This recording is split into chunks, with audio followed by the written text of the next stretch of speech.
I'm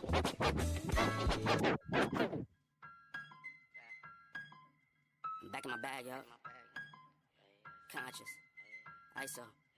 Diamond.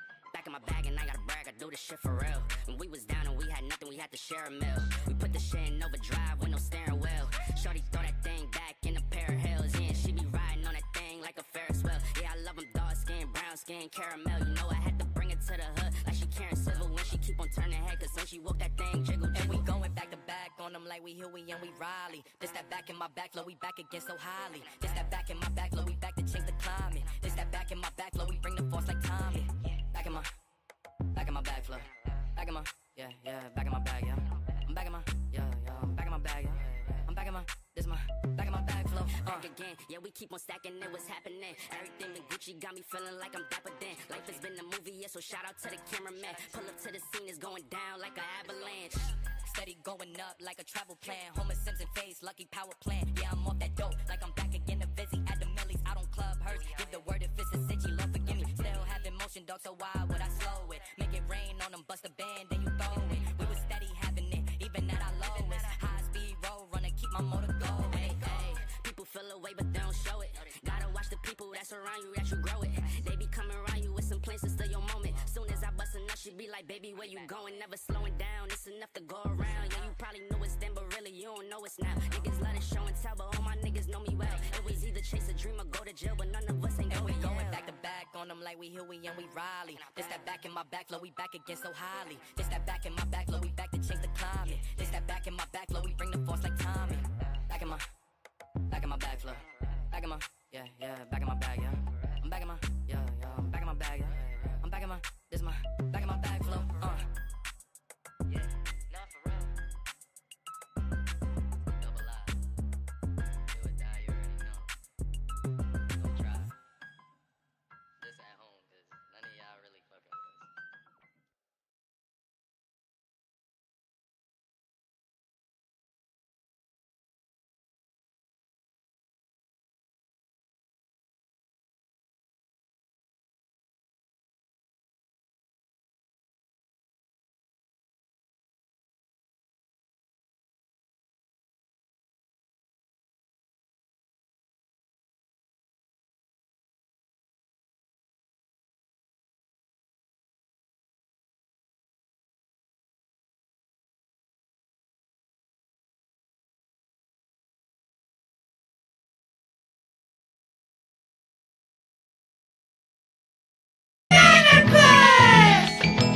You can call me Nannerpuss, Nannerpuss. And guess what? I love Nannerpuss. You can call me Nannerpuss, Nannerpuss. And guess what? I love Nannerpuss. Good evening and happy Friday night flicks, everybody. What is going on? Jumped in a little early because I saw there were people in the chat. Marco, what is up? My brother from another mother, Marco Scamma. Always a blast to see you, buddy. Good to see you, dude. Keep your head up, my friend. We'll struggle through. We'll get through. I guarantee you that.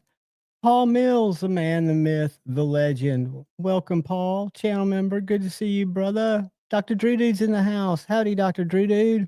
Welcome to Friday Night Flicks. Well, as we figure it out as we go along. Level on up. Welcome. How are you? I do have a guest for next Friday that I'll share with you guys.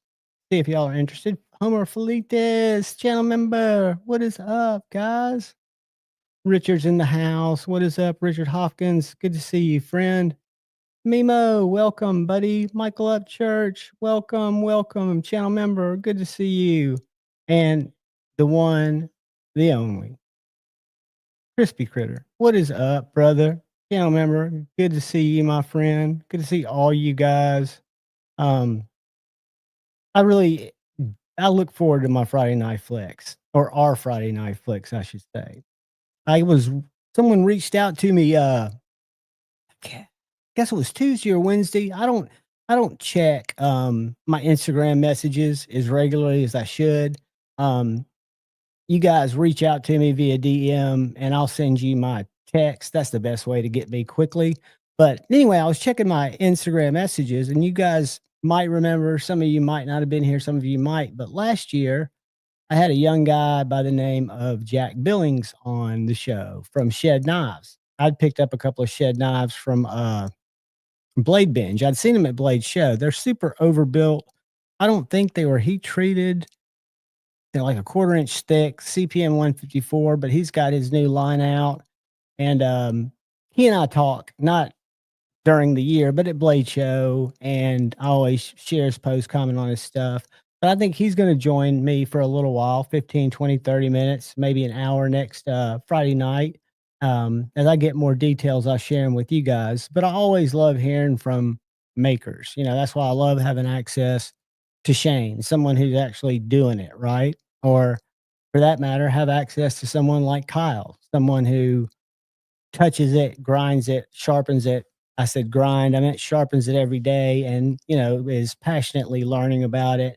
I just think it's great to have all types of people in the knife industry on Friday Night Flicks, right?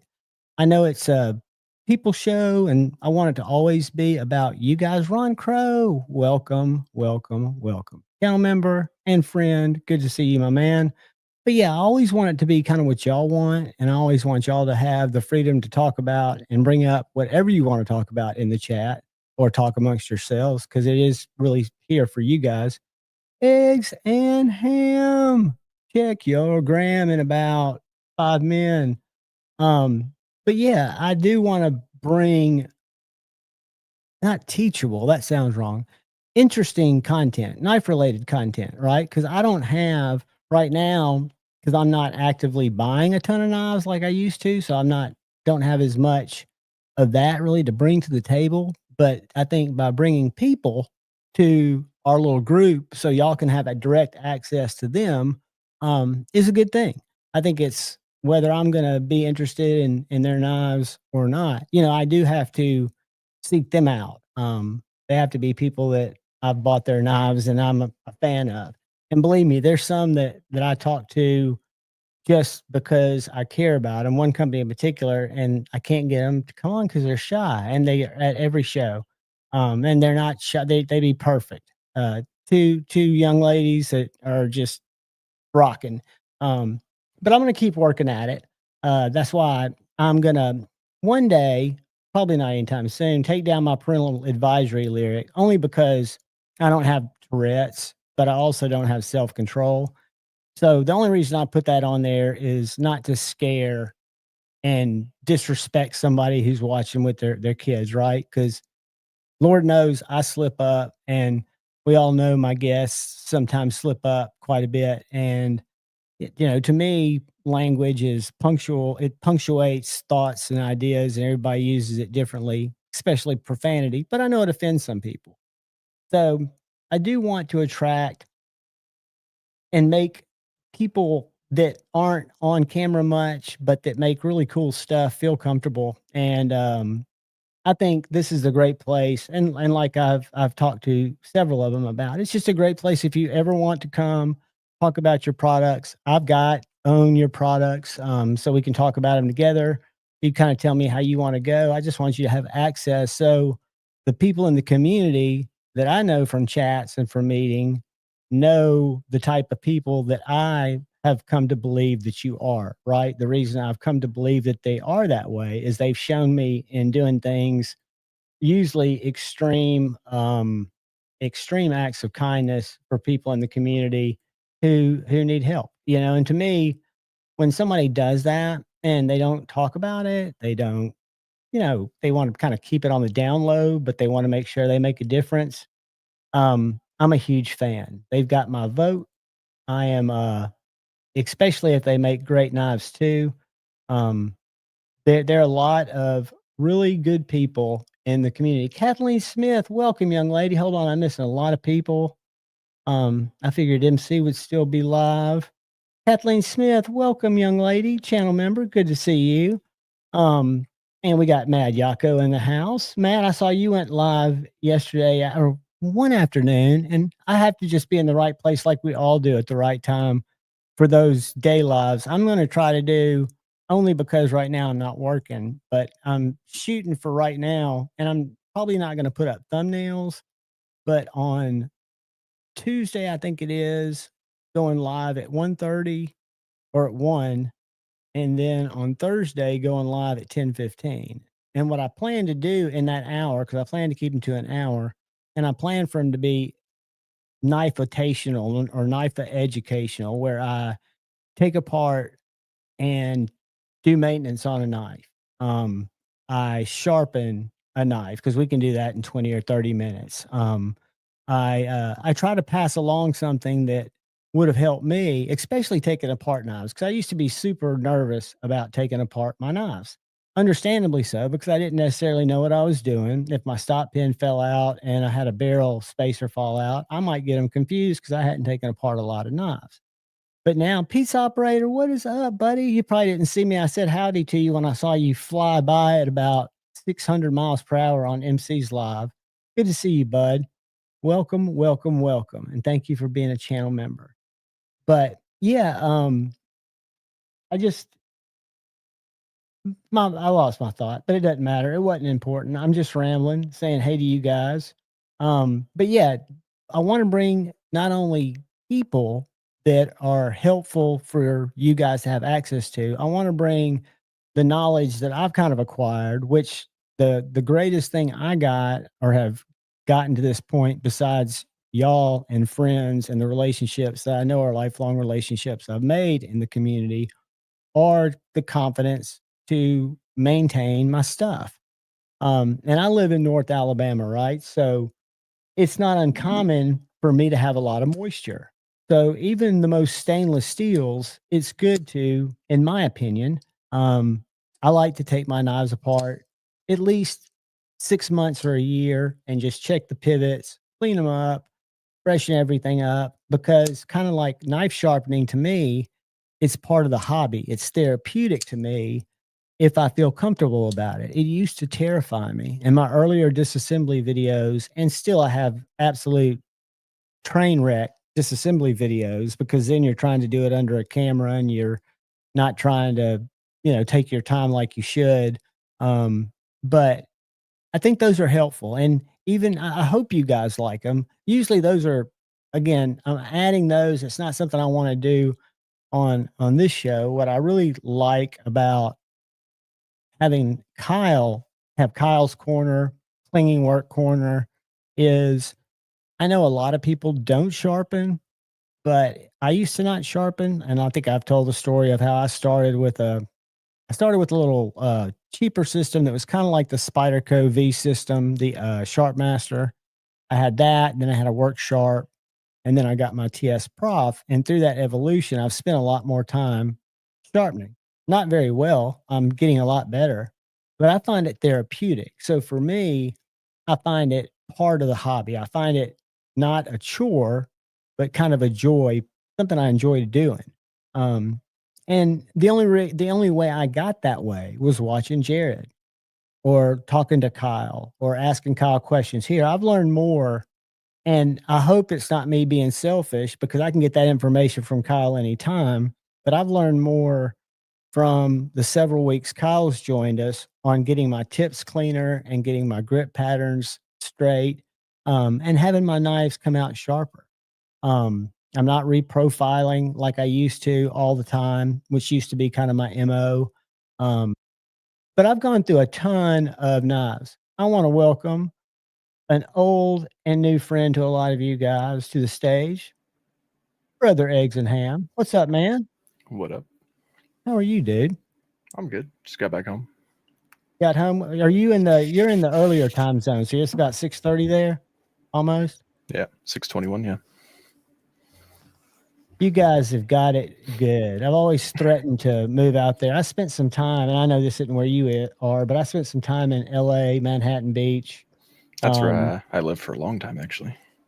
Beautiful area, but crazy place. I couldn't exist there. My spirit would die there, I think.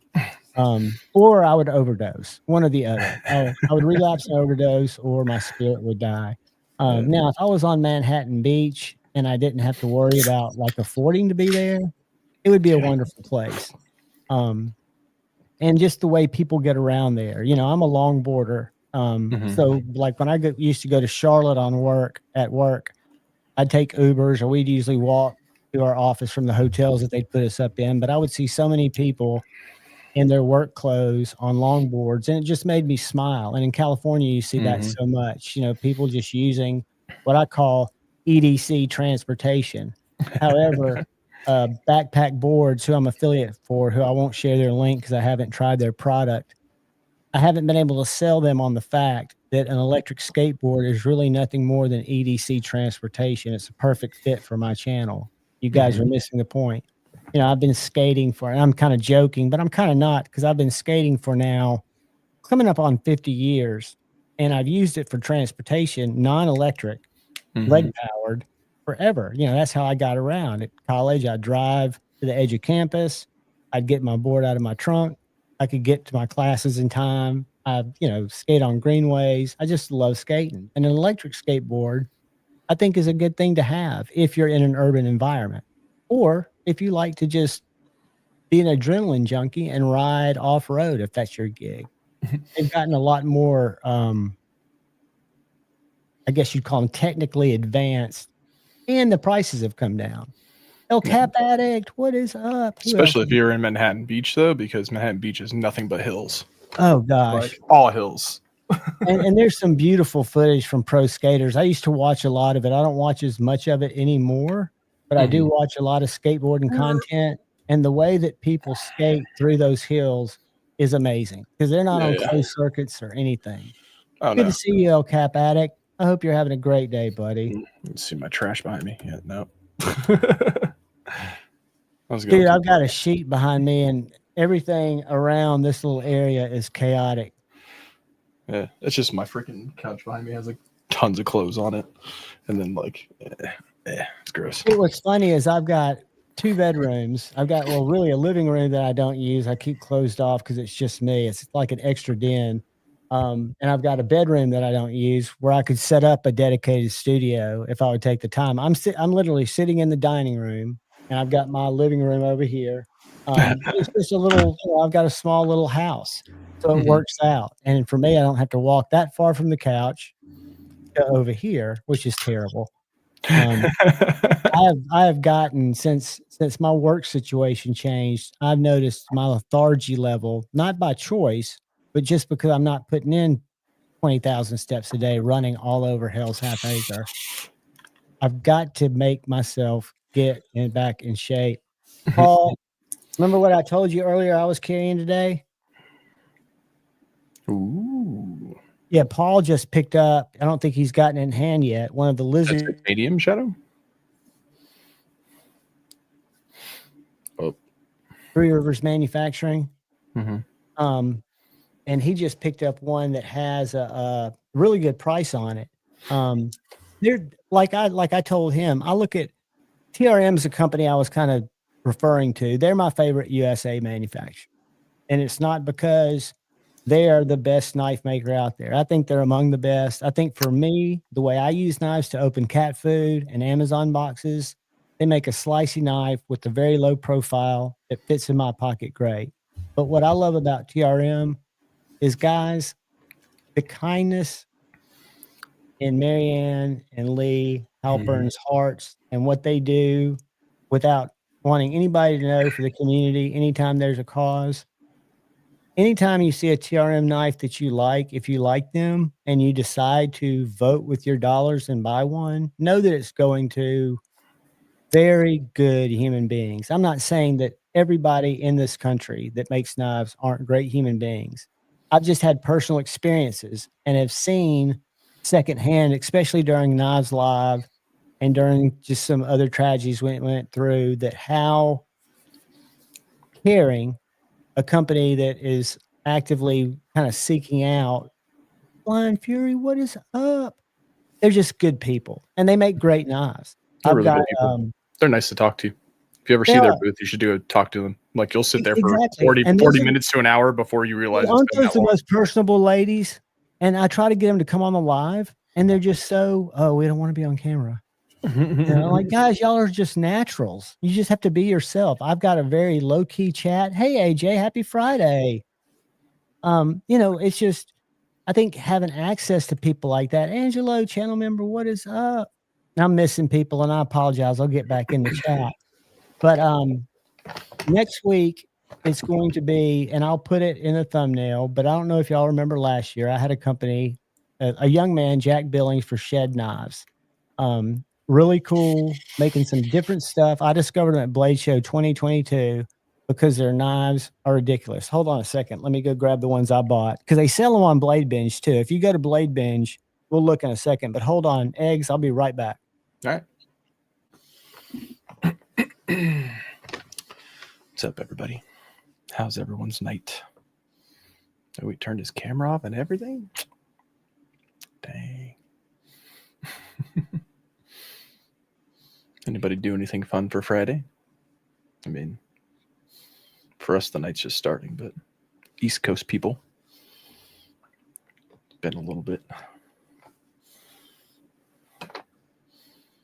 Let's see. We got... Ooh, Memo's here.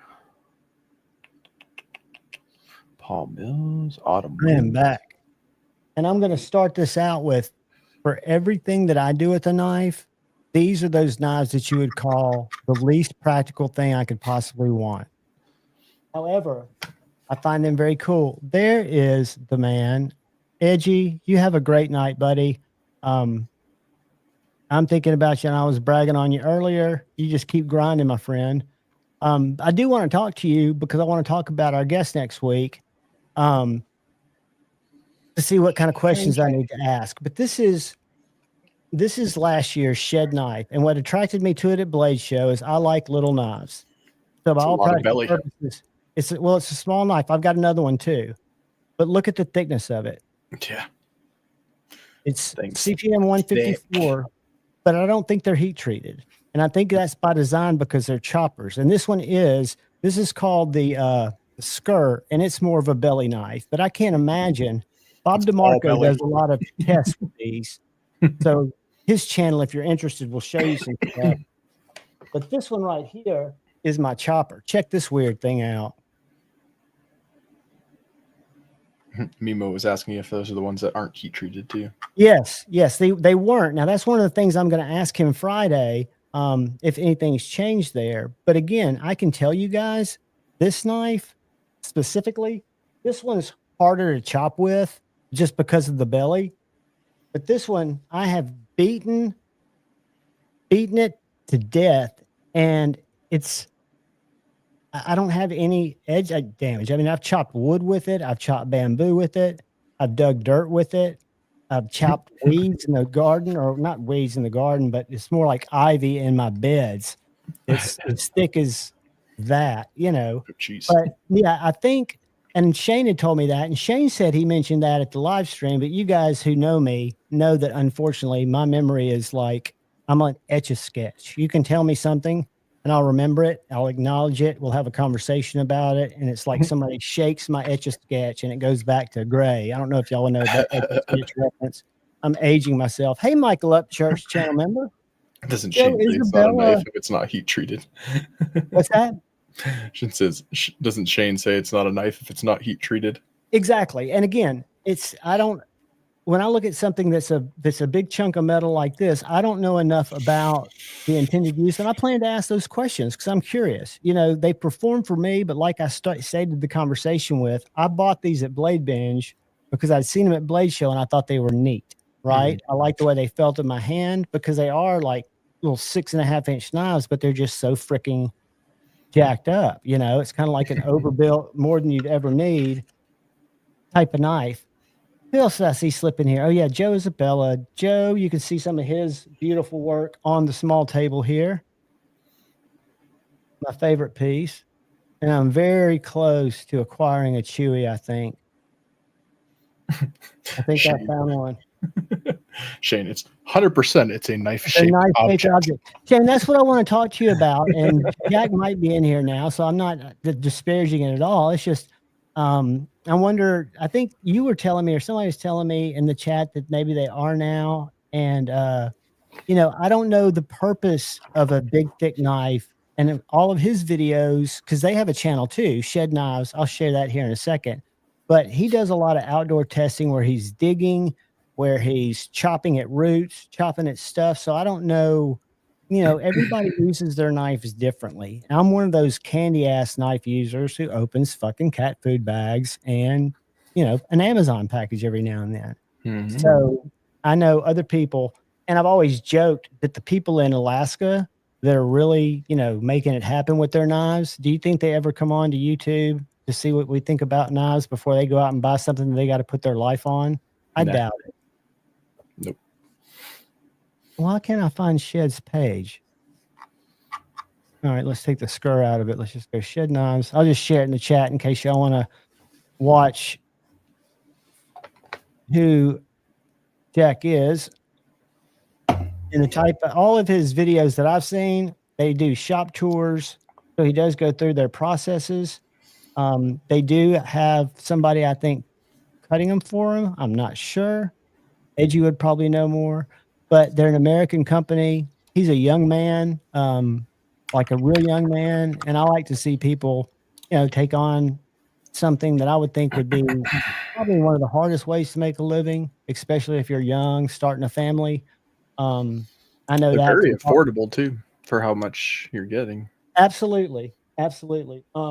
Again, I don't have a practical use for it, but I bought them because of what you just said. They were affordable for what they were, and I found them very, very cool. Most of them are under $200. Nice, Richard. That's very possible. I mean, that's the type of work it looks like he's replicating when he's in the forest having a video talking about his Tanto, or they do several different knives. I haven't looked at their 2020. I like their sheep's foot. Here, I got a link for you right now. Yeah, I know one of the things they've done. I'll pull it up because I'll have to go to another page to click on the link. Freaking StreamYard doesn't let me do it. But one thing he's done, and this is because Bob DeMarco does testing for him, he's increased his hollow grinds. So if you look at the one I've got, it's going to have a shallower or shorter, thicker hollow grind, where he is now, he's extended it up. So let's share this right here.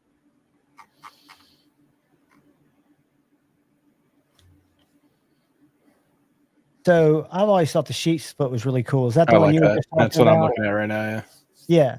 And I like the US Tanto. It's a small one. It's about the size of the skr. But if I'd have been thinking when I bought it, if I didn't buy it just because of the look, I would have preferred probably the Tanto. It would have been more usable for me. And it'll say only one left. That means that they can ship right away. But like if you look at the bevel, I don't know why the skr light. Where's the regular skr? I think those are just the 2025s. Is it sharing with you? Because that's what I wanted to show you. I want to show you. See how tall that bevel is right there? Mm-hmm. That's still hollow? Looks like it. Did it look like it to you? I couldn't tell. Hold on. It's flat ground now. They're flat ground. That looked hollow. And it is flat.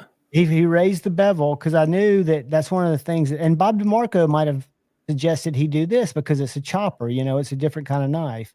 Where if you look at mine, I'll stop sharing for a second. And y'all, I've got the link in there. Y'all can go check it out. And he'll be here next week. But if you look at my skr, it's a hollow, but it's so little that it's really not. And it's probably like, I don't know anything about geometries like you guys do, but I would think if you're making a harder use chopper knife, a hollow grind wouldn't be ideal compared to more of a chisel shaped knife or a wedge shaped knife, right? I mean, wouldn't it make sense that a straight flat ground knife would be better for chopping than a hollow grind, because a hollow grind might be better for slicing? Again, I'm asking because I've got a lot to learn, and they don't make just one book. It tells you all this stuff. They also don't say anything about their heat treats at all, or why they don't heat treat. I think, and Shane had told me this because it was in a chat, and he might even been on screen with me. And Shane, I'll tell you what, you're going to the shop. Never mind. So you're not going to be able to jump in and say anything. I'll put a link in your box just so you'll have it in case I say something really dumb and you want to come in here and verbally abuse me and hurt my feelings. So the rest of my weekend is kind of, beat down. You won't realize you've done that, but it will, because it does hurt me, even though I act like it doesn't bother me. You specifically, when you come after me, especially for my affection for the chickadee, the greatest knife ever made, it offends me, my friend. I'll just tell you, it hurts my feelings. A little part of me dies every time. But it's in your inbox if you get a chance and you want to come in and slap me around at any point. Feel free. We'll be here till said faction starts. And then I've got a challenge for myself tonight. I've got to come up with an idea. I think I've got it brewing for a video that's not a specific knife because I have nothing new to show. And make it 7:15 when I want it to go live. I'll have to see if I want it to go live sometime between 6:30 and 8, depending on when people are up. It shows me in YouTube when people that are subscribed to the channel watch content, and I'll try to set it up for the morning. But I'll be doing that probably tonight till. Luckily, I don't have to do any editing, or unfortunately, I'm not talented enough to do any post-production editing.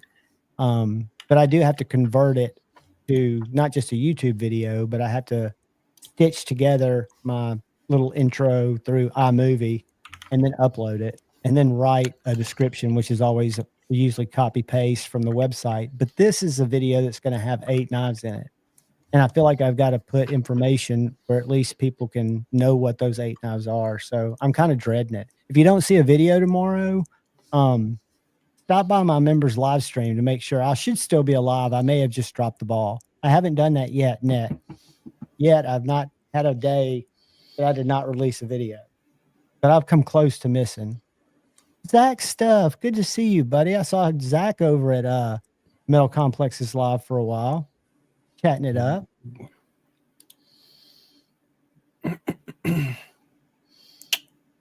But yeah, have you been?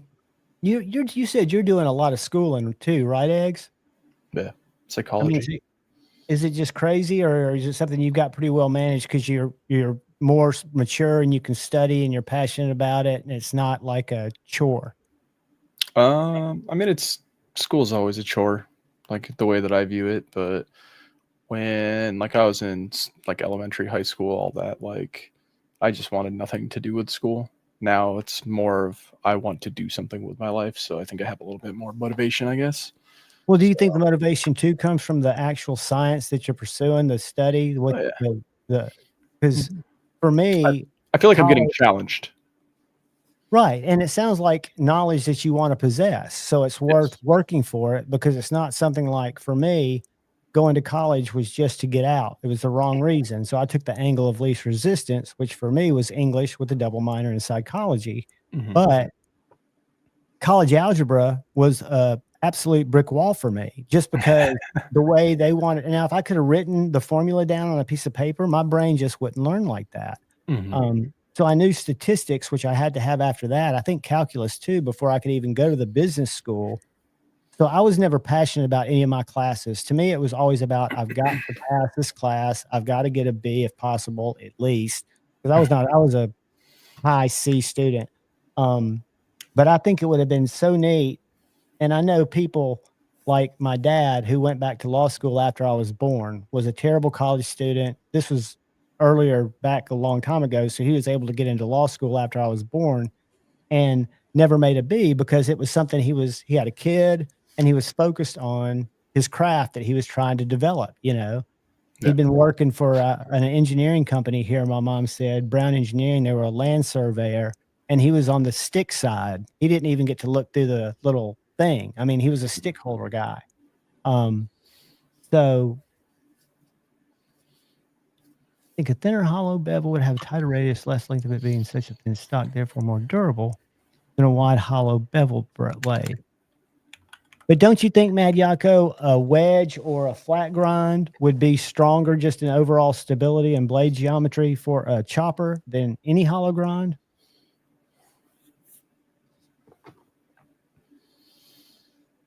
Only, Richard, if once you've carried it for a couple of months and you're like, you're not thinking about it, we can talk about it, but never, ever feel like you need to send me something that you're still playing with and enjoying. Because it does take me, I'll tell you, and there are people that'll vouch for me.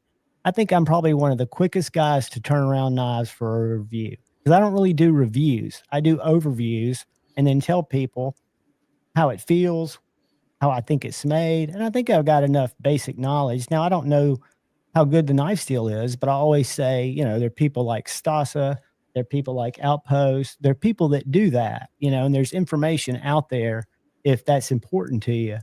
So I can turn a knife around and get it back out to you the same week I get it. Because usually I'll do an unboxing. If you tell me I can keep it anonymous, or say it was sent in from you, or say it was just sent in from a channel member.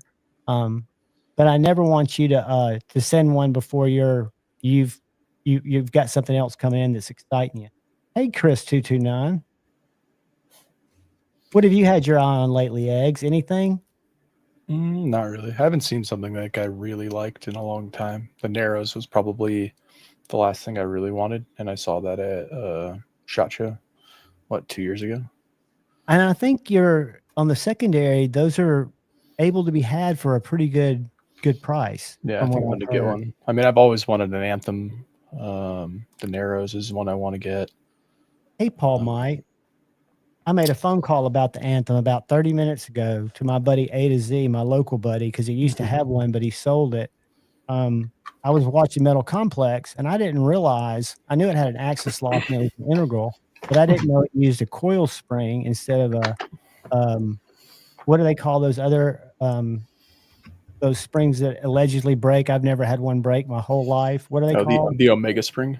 Right. So this axis lock on the one you were just saying, the Anthem. The Anthem? Anthem is a coil spring. And Metal Complex didn't understand why they haven't made, because the axis lock worked the same way. It was just a much more durable spring system. It didn't break down. But now that knife's gone. You know, he said he'd love to see him bring it back. Zach. Richard, that would be awesome, buddy. But like I say, there's never, ever a rush. Because one of the things that's been a blessing about not buying knives is, I need to do a video, because I was addicted to knives. When I was working, when I was making a lot of cash, I was spending a lot of money on knives just to have them. A lot of it because of knife reviews, not because the knife reviewer convinced me I needed it, but just because I was looking for cool stuff, and I was seeing a lot of cool stuff. And I'd buy it when I could, it worked out. But there's a difference between, I think, kind of an addiction when you're buying, and there's nothing wrong with having a wonderful collection if it's not cutting into your regular life. And it kind of cut into mine a little bit, I guess. Not much, but I could have done a lot more. I could have taken a couple of vacations probably if I wanted to. But since I haven't been buying knives, I'm discovering that I made some good decisions. And I don't trade a lot of knives, so I've kept on to a lot of them. I've held on to a lot of them. And I'm re-reviewing them, doing long-term reviews, because I'll carry it again for a week and I'll rediscover the knife because it's been sitting in a case for a year or a year and a half. A perfect example, which is a longer knife than I normally carry, but have you ever seen a Best Tech Sin, Eggs? Oh, which one? Best Tech Sin? Sin, S-Y-N. It was originally made by another company. I don't want to get the name wrong, but it was made by a company like a designer company. And then something happened on the second half of the payment, and Best Tech ended up seen these. Blades. It's got that curly. Yeah, it's got the three poon spoons on it. Yeah. Right. And it carries like a champ. It's got great action. I think it's L-Max, hollow ground, just a great blade. The Kaiser VK1 titanium.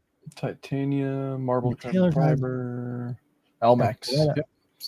Flat satin L-Max blades. I love that little, I've only seen pictures of it, but that little Kaiser that looks like a coffin. The button lock, have you seen that? Kaiser looks... Lefty did a review on it today. I haven't watched it, but I saw his thumbnail. The Kaiser Tomb. The Tomb. Is this a collaboration with Wicked EDC? Emo? Vanguard, Brady Diaz, Tomb button lock. Bradley Diaz. You might have been where I saw that, Jeffrey. Look at that deal, Eggs. And I'm going to go buy I bought from a widow and the guy had a bunch of Benchmades. He got a Narrows for $175. That's nice. Because I know the Narrows does not have an Omega spring. The Narrows has a more traditional spring in the back, and it's like So it does have the So- coil spring, which looks like a big spring kind of. So the Omega is like in here going like this. The Benchmade one, or for the narrows, it's back here. which would be It's like similar straight to the in Anthem. line. I think that's the way the Anthem did, but it looks the same on the side. It's got the Because I same. remember they showed us at SHOT Show like a breakdown of it, and it was really cool. No, man, you come on anytime you're ready, Colin. If you're tired and you don't want to, you come in anytime, dude. Evolve DDC. Thank you, Paul Mike. That's exactly who it was. Anyway, I rediscovered that knife. I haven't done another review on it, but I've been carrying it quite a bit. And like I say, it's longer than I would normally carry. It's about the same size as my Vero Axon, which I really like too. That's crazy if they did that spring in the Anthem though, and I don't know why they wouldn't have kept it that way. They did. Well, Metal Complex, I think, surmised, and that's not even a word, I don't think, but that it was probably a cost thing. It was probably a cost thing and a supply, the ability to get a bunch of those other springs. The little Rhino, Richard, I love my little Kaiser Mini Hurricane has been amazing. I'm waiting to get some information because, again, I've done a couple of lives the last few weeks because I've been real intrigued by Eric Glesser's SHOT Show revelations, which I've had people tell me. I was gaslit for a while thinking I didn't hear it, and I'd watched it like 12 times. I went back and watched it a couple more dozen times, and I'm convinced he said with no question that they are in fact doing that. But I just find it interesting, and I wouldn't be surprised if they couldn't do a great job doing it. But I don't want anybody to think that I'm a American knife guy. I've got a Magna Cut relative right here that I love that cuts great. I haven't sharpened it yet to feel the edge, and I don't know if I'd know the difference. But that is a theme that I've got on the table here. Is I'll do this real quick, then I'll make it go small. These are all American fixies and folders that have crucible Magna Cut steel, unless they're lying to us, which and I'm not saying anybody's lying to us, but I'm just saying that's what they're supposed to be. But were you aware of that, Eggs? Did you see that video? And I don't think it's that big of a deal because the way we talked about that last week. Yeah, because we talked about it, and I don't want to talk. I mean, because I don't think people. I've heard that it's coming off as a negative, which I'm not trying to make it a negative. To me, I just found it interesting the way that he delivered that revelation that David Anderson did not seem the least bit surprised by, and that Shane and then have heard people say years ago or a year and a half ago at Blade Show that no, we don't send that outside the Western Hemisphere. And Eric reiterated the Western Hemisphere part of it. That doesn't mean they can't get it, but it's just interesting to me. And again, I don't think there's anything positive or negative, but I think those are the kind of conversations that are kind of fun to have. To me, I think mysteries like that are kind of cool because it's an easy way to prove, just show a receipt. Right? I mean, you could black out all the numbers and just say, I got the receipt for Crucible, or this is a global importer, as everybody knows, because Crucible sells a shit ton of steel to China. I think we sell more to China than anybody else. I think China consumes more steel, I know they do, than any other country because they're building a lot of stuff, which we need to get back to doing, but we won't go into that conversation. It's a whole nother animal. Right. But I don't think our knife steels are made in huge. Now, some of them might be some of the tool steels, but I don't think they're made in huge batches. But again, like I told Shane when I was arguing the opposite position, not because I buy both. It's just I find it interesting. I asked, Shane why they wouldn't just buy it and use it. And he made it real clear, and I just didn't get it at the time, that John, logistically, it doesn't make sense. To ship steel is very expensive. Why would they ship the steel over here, machine it, fabricate it, and ship it back when they've got the capability to make it very much possibly just as good or getting there, in a more state-of-the-art facility? They do it on every other product that the U.S., me included, happily consumes. So logically, I was probably on the wrong side of that argument. And when I saw that they shipped, I went to Google that night because I usually don't, have the information, but I try to go get different sources that talk about it. And we, in fact, do ship. I told like it makes sense if you're a capitalist society and someone's willing to buy your steel. If they're not a warring country, you're probably going to sell it to them, because you want to move your product and you want to sell more of it. So I couldn't imagine them saying, no, we're not going to sell to you. But I don't know the political relationship there. I'm very ignorant. I'm sure if Kyle makes it here on time, he can straighten me out. But no, I just don't want anybody to think that I think there's anything wrong with anything quality wise coming out of China, regardless of what it says on it. I just find it interesting that Eric made that statement in the context of, well, the thumbnail was clickbait. It said Chinese Magna Cut question mark. Eric Glesser sets the record straight, you know? So the title, when I went back, I felt like I wasn't gaslit. I went back and the title did say that, at least imply it. And then his sentence said that, but not as a bad way. It just might be that that's where it's available. But we all know they're doing it. It's kind of what he said. Clickbaity titles are what get views, so you can't really blame them for using one either. You know? No, absolutely not. Absolutely not. I don't blame that at all. And I think it wasn't that clickbaity. I think it was towards the whole thing was about what was going to happen with Crucible, right? You know, Niagara's been very helpful to the employees, trying to repurpose them, put them in other positions, and keep, you know, people and helping facilitate a U.S. sale. But it goes, I mean, why wouldn't China, or why couldn't China buy that if they wanted to? And like Shane says, which is true, that why would they have to? They don't need it. They can just do it. You know, why would they want to buy the names? They've never operated like, and I again think that's a cultural thing, not as much of a political thing. But again, I'll keep talking about it. I want to talk about something different. But I love my American Magna Cut. I love my Chinese Magna Cut because I don't use a knife. I'm not the right guy who does the cut test. I was surprised that, and I've gone back and started to watch some Outpost videos, but that stuff's so over my head. But when you're just talking about cutting, Ferris wheels are provided made of steel. Lemons be not Ferris wheels. This is true, Mimo. This is true. That one. But no, and I reached out and let the person, because I don't want anybody to think I'm attacking anything that they do, because that's not it at all. I just found it interesting. The clickbait title, you know, the clickbait title got me. And the thing that I found interesting about it was it seemed like the American knife industry, you know, Greg got a lot of grief for a lot of other things a couple of years ago, but he's always said that China always steals from us.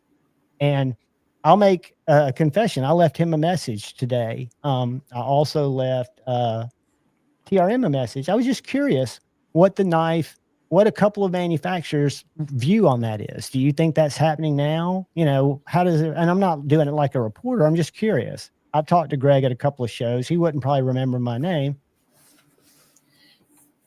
I'm just curious. To me, it seemed like that was not a secret because David didn't seem surprised, but now the 35 times I watched that video, I heard it wrong every single time. Yeah. And I don't think I did. I'm sure I didn't. No. You heard shady. And again, it's just interesting. I just find it interesting. I like Don. I had a feeling Greg was like, well, yeah, of course. They've been doing that as long, you know. But I would think also, and I always did, like I argued with Shane that night, no, we sell Magna Cut to those guys. Well, I mean, it's what they're saying in the video is they don't direct ship to China. But that's not to say that there's not a third party buying steel here, shipping it to China. But they're saying specifically there is not a company in China that they direct ship from the U.S. to China. Correct. So that's absolutely trackable. And that's exactly what he said in the video is we don't direct ship there. But what would make any dollars and cents when he said, and I won't play the video again, but he does say that we know, or it was either a very soon future tense, because he had just finished talking about how their foundries are so much more up to date than ours are because they're such an emerging economy. We don't need to be a country of doctors. lawyers and farmers. We need to start making things again, which means steel. And I think China's the number one importer of our steel. My question is, and this has been said, that they don't care about the dollars and cents, to them don't mean anything. And I have a hard time understanding that, but I don't understand global politics. But I would think it would be so expensive to sell, because Chinese knives are arguably much less expensive for a lot of different reasons, exchange rate being one of the main ones, their domestic counterparts. But I can't imagine, and I know that they're at least perceiving that, because a company that I believe in, I've always bought. They're not a high-end company. They're an Asian company. And on a knife I really like, it says American Steel, CPM 3V.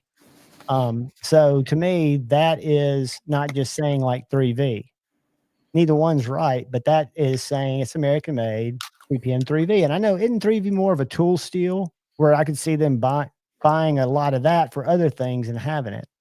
Mm-hmm. Yeah. But it's also, I don't know how this comment is affected by the new tariffs in force now. So, well, they're going to be sure 10%. And Eric said in that video that if the tariffs were 200%, we still wouldn't be able to compete. Mm-hmm.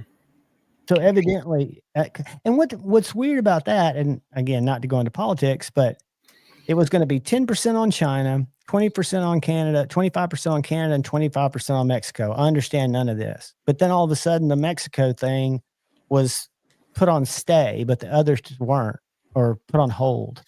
I don't get that. I don't understand, unless I think it's all corrupt. But no, that's what I've got. And these are all allegedly, according to the U.S. makers, these are all little Magna Cut knives. And I know Shane's worked with Magna Cut. And I don't even know how much I believe in Magna Cut. I've enjoyed sharpening it. I haven't had no problems with it. But I open cat food and Amazon packages. So that's something I'd like to have a lot more knowledge of, but I'd have to cut a lot more. And I'd rather watch Stasa cut.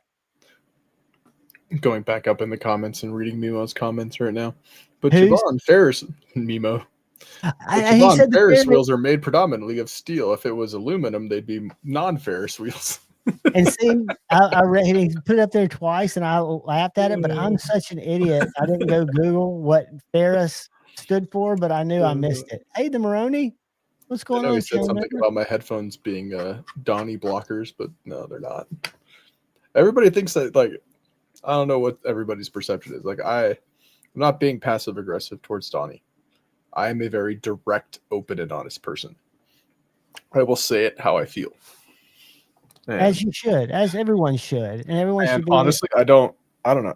I don't think Donnie's being passive aggressive back in any way, shape, or form. Like, honestly, I have no problem with Donnie at all.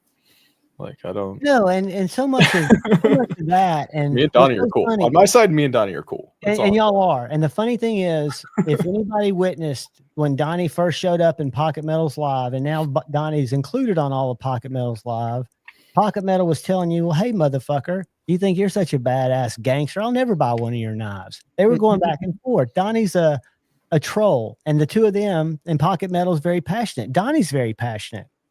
And I think that's great. I learned so much from people with totally different opinions than me that it makes me a more well-rounded person. Yeah. You should just be honest about it. Paul, that was my whole point. And they don't even have to call it, they don't have to call it Chinese Magna Cut. They could call it, you know how Bowler, and this was call it Magna Knot. What? Call it Magna Knot. Well, wasn't Bowler, I think we talked about this last week, but it isn't like Bowler M390 and Crucible CPM 20CV about the same thing? They're just each other's formula, that 20CV and M390 are almost identical, or they're Bowler. I believe it's those two. Bowler has their version, CP, like the other one has their other version, but it's basically right. And almost that's identical. The type of thing I would think would be great for. Dylan says hello. What's up, brother Mallory? I said hi. Hello, Dylan.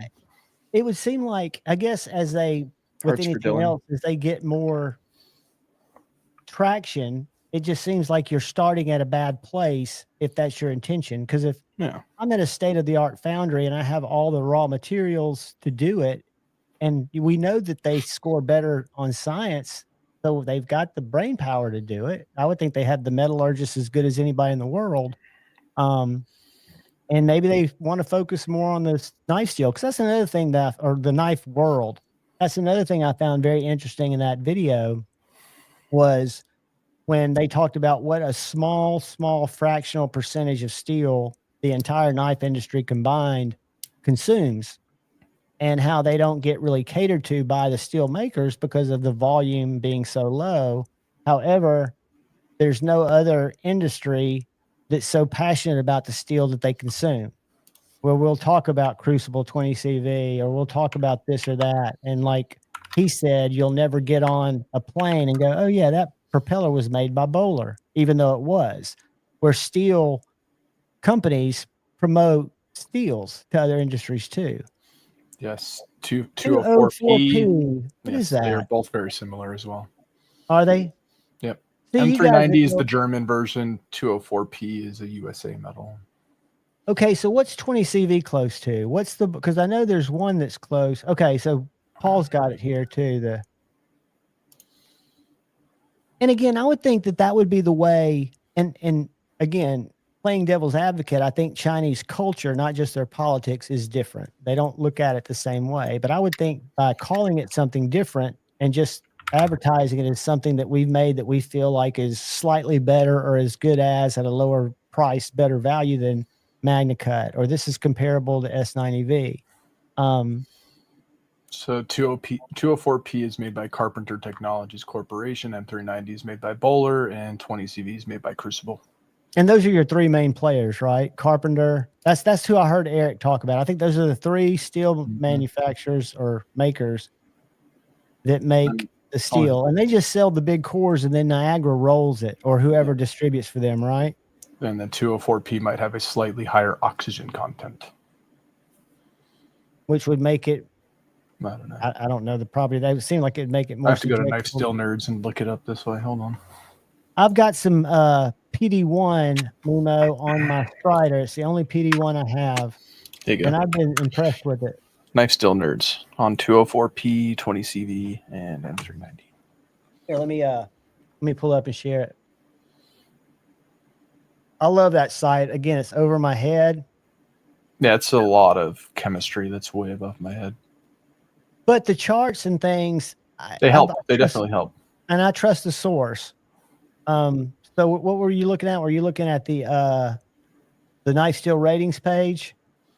No, I literally just Googled it here. I'll send it to you in private chat. Instagram. There you go. All right. Ooh. That way you can just click on it. I was about to send somebody an Instagram link. Who is that? Who did I send an Instagram link to? Delete. Oh my God. No, I might have sent it. It was I knew it wasn't. Yeah, I was going to send it to Edgy, but then look at me. He's going to the store right now. All right, 15V. I want to get a 15V. You're going outside of Facebook. I didn't know I was inside of Facebook, Mark Zuckerberg. You sneaky bastard. I was in Instagram. You can at least change. They're the same. They're the same thing. I know they are, but he can at least change the screen. I'm a marketing guy. You know, you change your splash screen. It's just like I want to call River's Edge Cutlery, and I will at some point. I want to call White Mountain Knives. I want to call DLT, and I want to call GP Knives, and I want to say, do you realize that I've signed up for your newsletter? And every time I come to your website, the first thing I see is sign up for my newsletter. You do know there's a way to get rid of that, right? And then help them not just piss off their company, their customers. Because once you signed up, I can see continuing to show it to me until I sign up, but I can't do it again, you know, and I just get hit with it every time. Apparently the oxygen content is related to toughness. Have I gone too low, or am I not low enough yet? No, it's the whole thing's about lots of different steels, not just. Oh, gotcha. I was just going to try to find a chart that showed it, because I've got that one knife that's got on the bottom right before the summary and conclusions will show the two charts of the toughness of high alloy and steel. Keep going. Keep going. Keep going. Keep going. Down, down, down, down, down, down, down, down, down, down. You know, there's an app on. I don't know if y'all use iPhones. Is this a chart? No, keep going. It's one of the charts, but there's an app all called the way up. Knife Steel that has a lot of this There you information. go. Those two. It's not by Laren, Keep going. but you can pull up a steel and read about it. Okay, let's. So yeah, those are the low alloy steels. So go down one to the next one. So what? So why does it curve? Is that with heat treat? Is that showing how? Yeah. So at the bottom, it tells you what the heat treat is. So between 58 and 69 heat treat, and you get a toughness off the top. So your left is toughness. The toughness. So the higher your vertical is toughness. Your horizontal is hardness. And that's the same when you look at any of the measurements. That's the way it's going to progress because you're looking at your CPM here or your HRC and how it affects performance. Yeah. So your MagnaCut's on there right there. So between 58 and 59 hardness. But we've been told that that's too low. That if you get up here to 64, that it's better. But this is toughness. You're on a different one. Let's go to edge retention because that's what we're looking for, right? Yeah. On the MagnaCut. That was my squirrel brain. Yeah. I don't know which one you're on. Well, this is the toughness. So we're on this is the toughness, non-alloy and stainless steels. So MagnaCut, I was thinking sharpness, which is different than toughness.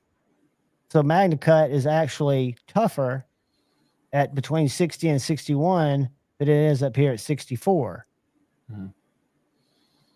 But I think if you look at edge retention, and this is tool steels, it's fun. Edge retention, you'll see that it gets better. What are we looking at here? Eggs.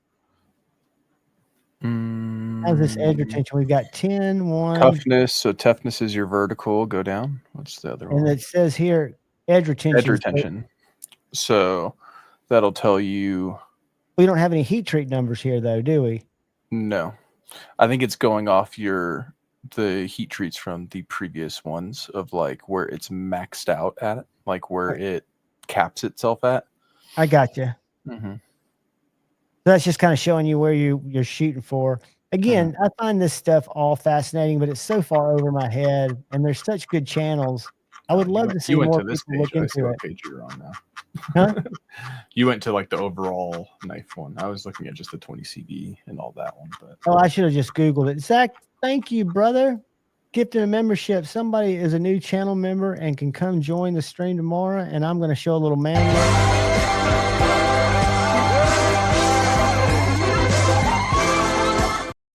I appreciate you, buddy. Thank you, man. And I will tell you who got the membership.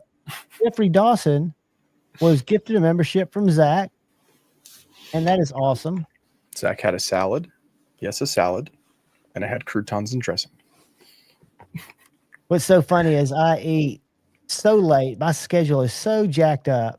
I'll eat lunch, but then lunch is kind of a late breakfast, more of a brunch.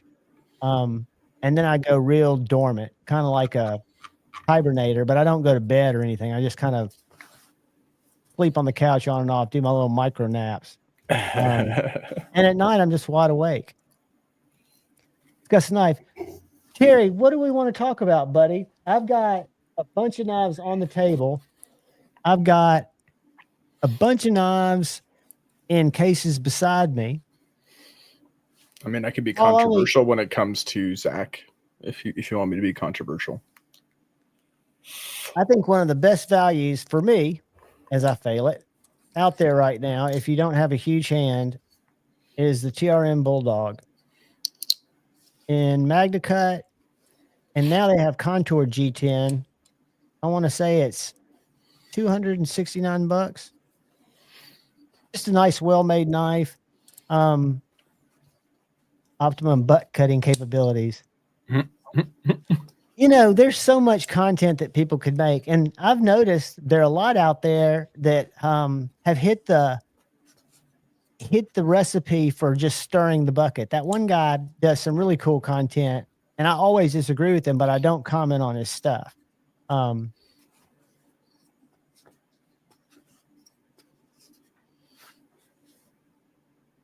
He I says hear he you. eats 2 times a day.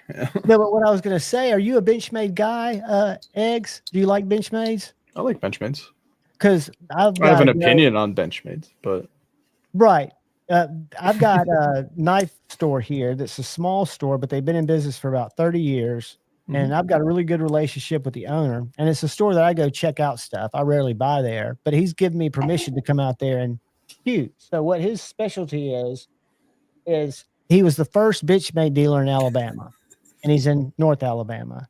So he buys a lot. He sells a lot of Benchmades and has over the years. And a lot of these people are knife enthusiasts that puts them in cases.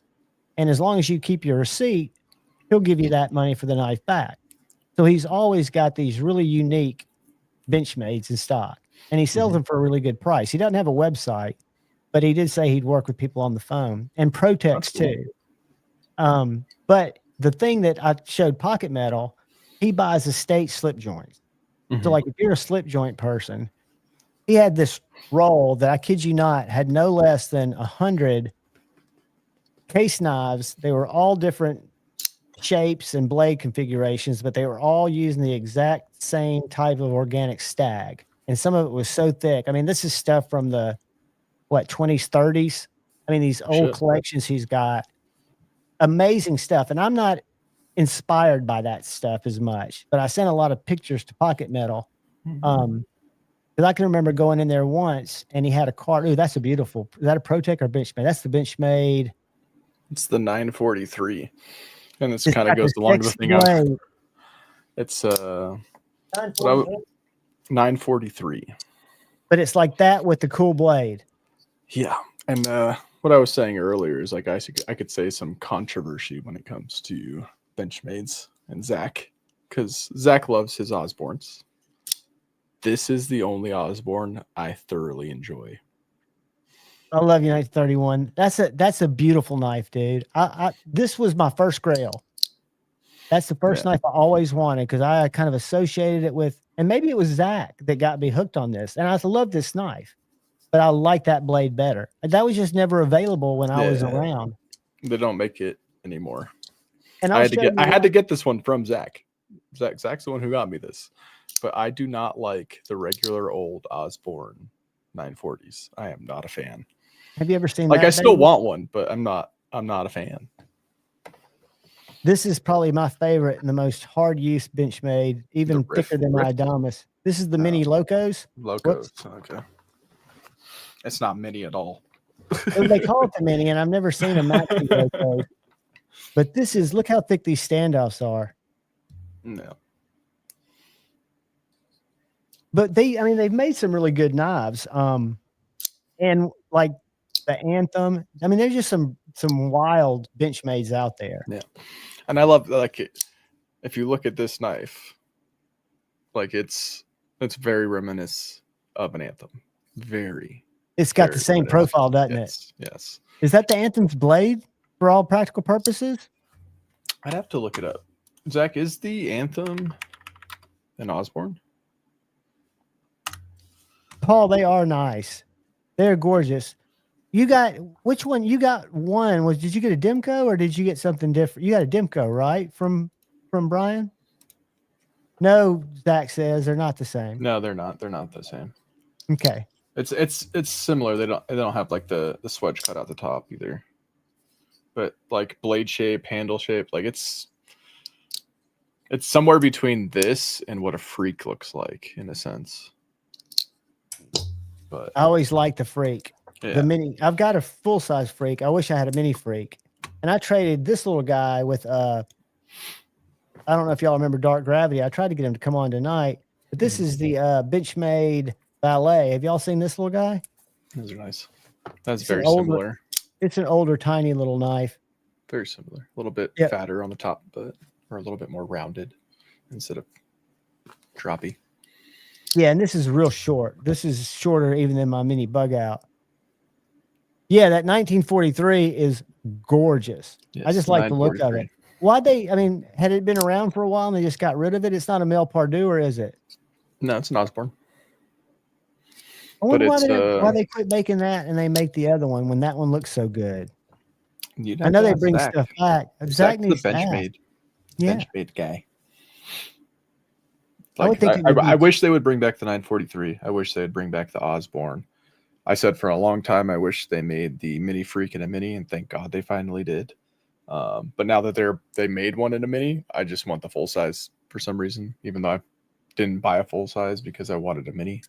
But now Man, that if there's you a ever mini, I get just want ready, a full size. You know? I've got a cherry M4 that just lives in a case. Hell yeah. An M4 freak. Yeah, I do. I bought one. I don't even have it in my USA case. That's how much I carry it. It's just big for me. I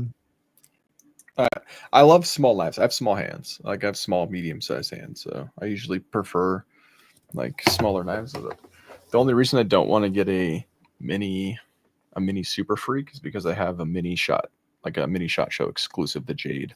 So So you've already got one.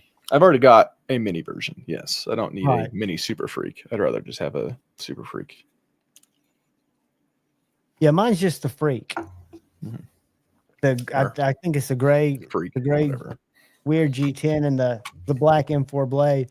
But Benchmade's, you know, like I'll tell people, the worst finger cut I've gotten since I've been in the knife business or knife industry, the worst finger cut I got was using a Kershaw chive to cut a cat collar off a card when I was still married. But this knife, I was tightening the spring, the pivot on it. I had it sitting like this, just sitting like that.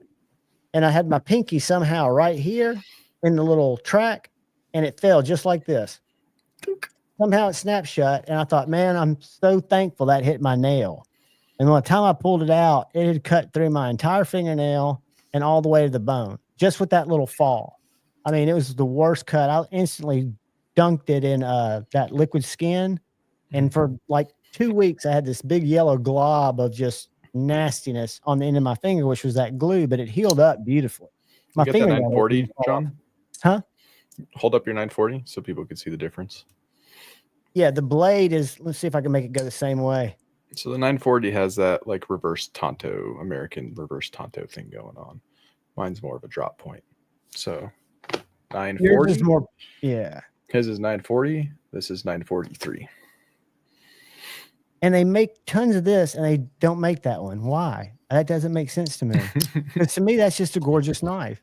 It's a beautiful knife. It is a beautiful knife. Dylan, super glue for the win is absolutely true. The reason I know about New Skin is in my long, illustrious selling a bunch of different shit career, I worked for a medical adhesives company, and they make a product. They sell it, the commercial version or the part that you can buy at like Publix or your grocery stores called New Skin. And it's a super glue type of product that's a little bit more viscous.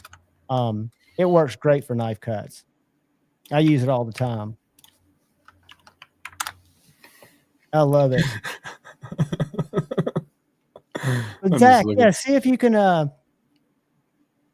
yeah, they probably look at their numbers and they probably know they just didn't. I would think selling them could be, or not selling enough could be the result of not showing them enough. I just like the basic bitch version. I'm a fan of the basic bitch. I know. $100 for a 940 or under that's solid. 940 is a great knife. My buddy had one growing up. Like, yeah, Paul's just to me, the blade out of it. For whatever reason, like if you look, like turn it sideways, like so you can see, like, yeah, it's thick. Very thick. It's a thick boy. Like, and people complain about that, and I like that. For I'm not a fan. You like it thinner? I like it thin. So how much thinner is that? Oh, see, I didn't know. I didn't realize that was a lot thinner too. It's thin. Dude. It gets really thick by the tip. Like this is just. Is it S32? S30V? 30. Yeah. Yeah, that's what this one is. I'd love to see that one again. Because I like the handle of this knife, and I don't mind the thickness. Because again, I'm limited to or reserved to cutting cat food bags and Amazon packages, and occasionally a little bit of paracord, but not often. 1931 Leatherworks. Don't worry, I expressed my my things to Benchmade at SHOT Show on a few occasions. I agree. I think it's a lot prettier, and to see that now it's thinner just based on sales. Zach, and see, coming from a sales and Wow. marketing background, I've never seen that knife before. So it might have been discontinued a long time ago because I know this is an old knife. But do you feel like it wasn't received by the Benchmade community, or they just didn't focus on it? Because they can easily let a knife die by not giving it the same type of exposure. Zach, what was the original MSRP on the 943 Hey, splitting versus a 940? Let me pull it up. And it's going to make us all puke because I can tell you how cheap my 940 was when I bought it new. That's one of the things I've also talked to Benchmade about, but or one of the things I disagree with is their pricing for sure. But I mean, it's like you have to think about everything it comes with. So it comes with their Life Sharp. It comes with, like a lifetime warranty. It comes with, it does come with a lot of benefits to buying it, but I still feel like the price is a little up there, personally. I totally agree with you. I will say personal. that I think when you have a big company like that, there are a lot of costs that are incurred. And I can see the 940, the 940 is $240 today. I'm trying to find a 943. He said roughly 145. What was a 940 back in the day? If the 90 or the 943 was 145. I'm guessing it had to be close because I'm not seeing. I wonder why people didn't buy it then. It makes no sense. I don't know, like for me, like I would always gravitate towards the 943 over a 940. It just says discontinued and they've taken the price away. Well, I don't think they showed it as much. I can tell you looking through here, for every 10 940s, more than that, I find one of these. Let's see if this is it here. 943. That's it. It makes no sense. I mean, unless they just didn't market it as much. And I realize the Osborne's unique for what it's designed for, right? Being a thicker knife, like you said, being designed by a guy on a ranch. But yeah, I would love to see that come back. And the other thing it's hard to look up knife prices from 19 years ago, from what Zach is saying, that there is one way to do it. Discontinued. So. And I don't know how to do it. I used to when I was really active in digital marketing. Was it called wayback.com? There's a site that you can go to. I think it's called Wayback or something like that. And you can put in a date and it'll actually show you the internet from those days. You can see how a website like Amazon evolved. That's pretty cool. Yeah. It's not, you can't click on things. But you can still see like a homepage or something. That's kind of cool. And I think you can search it, so you might be able to see a screenshot of a price. They were $250. Paul Mills says he believes. I would think they makes sense because they're $240 right now for. I want to say I bought this for $193 from Knife Center, and we're talking about 19 years ago. Yeah, 19 years ago, like a 940, I believe, was in like the 120-ish range. Is what I want to say. But this maybe 120 to 140, depending on where you got it from. Right. Because like when I bought a knife 19 years ago, like I bought like a top of the line SOG. That was my first knife, and it was about $100. So like my first knife I bought for myself. My buddy bought his Benchmade 940. I bought a SOG. The Wayback Machine is the website. El Cap Addict is just spitting truth. Thank you, buddy. Tell you some weird shit here. Yeah, more recently, 240. But I'm curious about like where I'm going is I'm curious like what the price difference between a 940 back then to a 943. Like, was it $10, $15, $20 more? And then like, I might understand why. But there's it didn't sell and it went out. For that, right? I don't see any logical reason of when one's different than the other except the blade. Yeah. Well, blade shape prices. When do we think constantly. that bad boy came out? Let's look at 2012. See, I can just pull screenshots, so I'm not going to be able to see the actual content unless it just happens to be on that page. Because I feel like if they brought back that 943, the whole outlook upon that knife would change. Personally, but I don't know. Maybe it just wasn't people's cup of tea. You want to see something wild? What the Blade HQ looked like in 2012? A 535-3 went up to $330. What? Look at that. There's a ZT for 148. Maybe I can click into these. Hold on a second. I don't think it's going to let me. I think it's just taking a. Yeah. Well, Benchmade. I don't want auto. Why did it do that? Clicked on it. Hey, we might be able to get and find the price. El Capatic, you're a genius. It's not spring assisted, is it? Which one? Mine? No. Yeah, good. All right, let's do this. Folding knives. Benchmade. This is 2012. It might not have been made yet. I'm not sure. He said 19 years. Look at that Blade HQ. 940S was $178. So that was what the 940 was. Here it is right here. It was $178. So $178. Now try and find a regular Benchmade Osborne 940. I did. It's $178. I'll go back and show it to you. Isn't this cool? This website. So that's 210. Oh, sorry. So it's 170 versus 178. So you're $8 extra. And if we go back to our 940, this is a different version. This is a serrated. Let me see if I can find one that's same price. Serrated. Same. Yeah, I was going to see if the non-serrated is any different.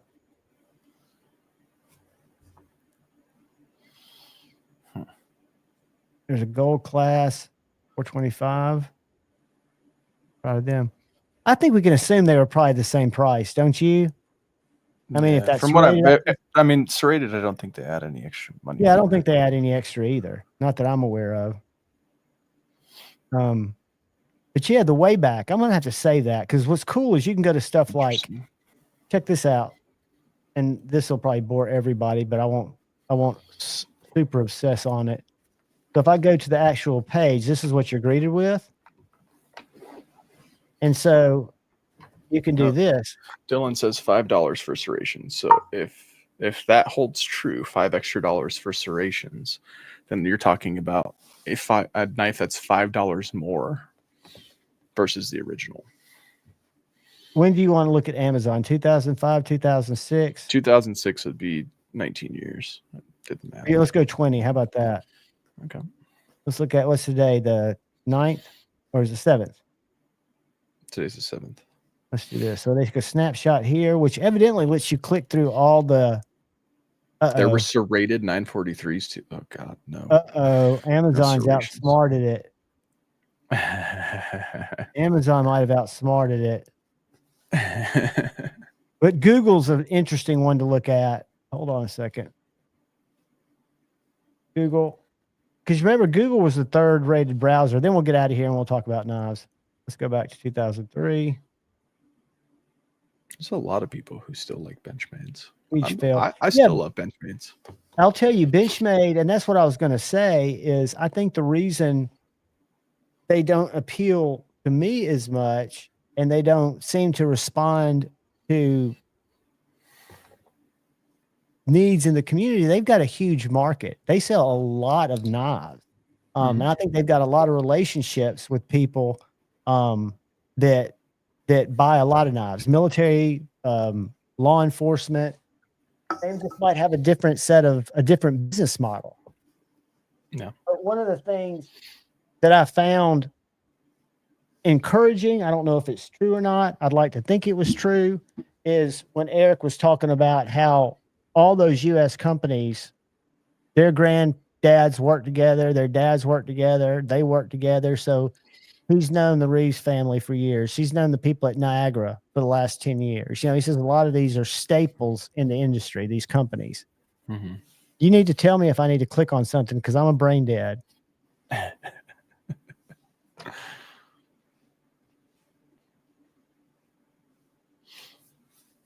It's weird technology. That Blade HQ looks like every website. It looks like the website very similar that I got scammed off of, and I'm smarter than that, allegedly.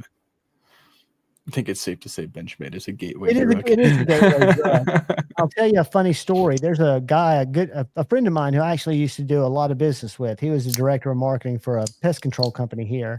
And he was big into pew-pews. And I would go to he got me kind of into pew-pews again. And he always he carried a Microtech out the front. It was his only knife. So I'd bring, when we'd go and meet at the range, I'd bring different knives for him to check out. And then I got him one time to meet me at that Knives and More, which is the local store I told you about that sells Benchmade. Well, he picked up I think a Griptilian. He was looking at an automatic 940, which is a 945. That's the little one. What's the automatic grain 940? And he was looking at a Griptilian, and he was looking at a bug out. He ended up buying the Griptilian. And since then, he has bought probably 5 Benchmades. He's somebody who drives a Tesla. He has a really good job. He has some of the most amazing pew-pews in terms of putting a lot in them, make them very different to experience than the ones I have. They're the same model because they're so tricked out. But I've told him, I said, dude, the world's, there's so many things out there that you would probably like. I can't imagine, because I've never handled one, but I've heard great things about a Deadlock. And as much as he liked that old Microtech he had, I can't imagine what he would think about something like that. And I know he would appreciate it because he appreciates finer things, and he kind of has a passion for that stuff, you know, even though now he's getting a huge collection of Benchmades, which I did too. Super Freaks, I think, are just the perfect size. Where I think that the Freak is, for me, it's a little big. Now, there's nothing wrong with a full-size knife if I'm going camping or hiking, but if I'm going to the office or going just for my daily carry, like today I carried my Atom, which is a big knife for me to carry because it's a 3.5-inch blade. But it's thin, so it doesn't feel like a big knife. My PM2, I carry it because it's just, I'm used to it. Dude, level on up. How long ago did you get your 535.3? Like years and years and years ago, or did you get it on the secondary? I'm just curious if they're on the secondary and what. I could probably search that. Go. 535 for sale. But no, y'all are inspiring me to go down and see John at Knives and More. I'm going to pull up his Google My Business just so you can see some of these shots. I don't like these blue-gray Benchmades that have come out. You know the one I'm talking about? There's a series of them. Well, they look like this. They're a C series, I think, or something. Like deep sea. I don't know. They don't do anything for me, but I'm not the guy to. I don't know why it's taking so long to pull up. There it is. These guys, no, that's not it. What the? It's like great. The Ranger. Water. It's the water series. I think it's the water series. Hold on. They're thick. The foamy colored ones. They're kind of periwinkle colored. Yeah, these guys. Yeah, no. That actually had really good action. I tried that at SHOT Show. See, that's a pop-up. That's an invasive way to get information because I'd have to get an email address. And what's bad is if I wanted to win that custom knife and I signed up, I can even do it for fun. Mm-hmm. No, they'll keep sending me that. Every time I go to their webpage, I'll get hit with that pop-up. No. I think these are even assisted. Maybe not. Zach's probably cussing me because I really don't know what I'm talking about when it comes to stuff I haven't. I don't remember those being assisted. Because I think we saw that. They're not doing much assisted anymore, are they? No, they still kind of are. Yeah, not assisted, Zach says. Yeah, it's like I don't remember that being assisted. But it looks like it's an underwater knife. So what's it made of? MagnaCut. I don't think it was MagnaCut when we looked at it either, though. CPM MagnaCut, not just MagnaCut. Zach, didn't they have this at SHOT Show 2 years ago? Have y'all taken any time to watch any of the SHOT Show videos from this year? Because that knife looks really familiar. No, I've seen a couple, but not by much people. Zach says, yeah, it was. Okay. I was pretty sure that was one of the ones that was from 2 years ago.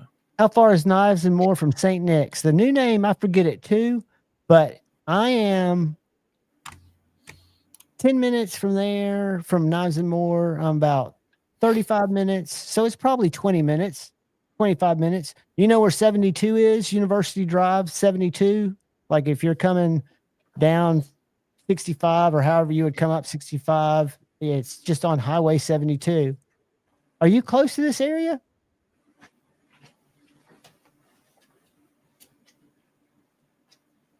It's not far at all because I go to that St. Nick's all the time. The only thing that makes it not as interesting is they don't deal in a lot of used merchandise. And even though I'm not a buyer for a lot of this stuff, this guy has a lot of, and unfortunately he doesn't have a good website, but he does have a Google My Business where people have added a lot of photos.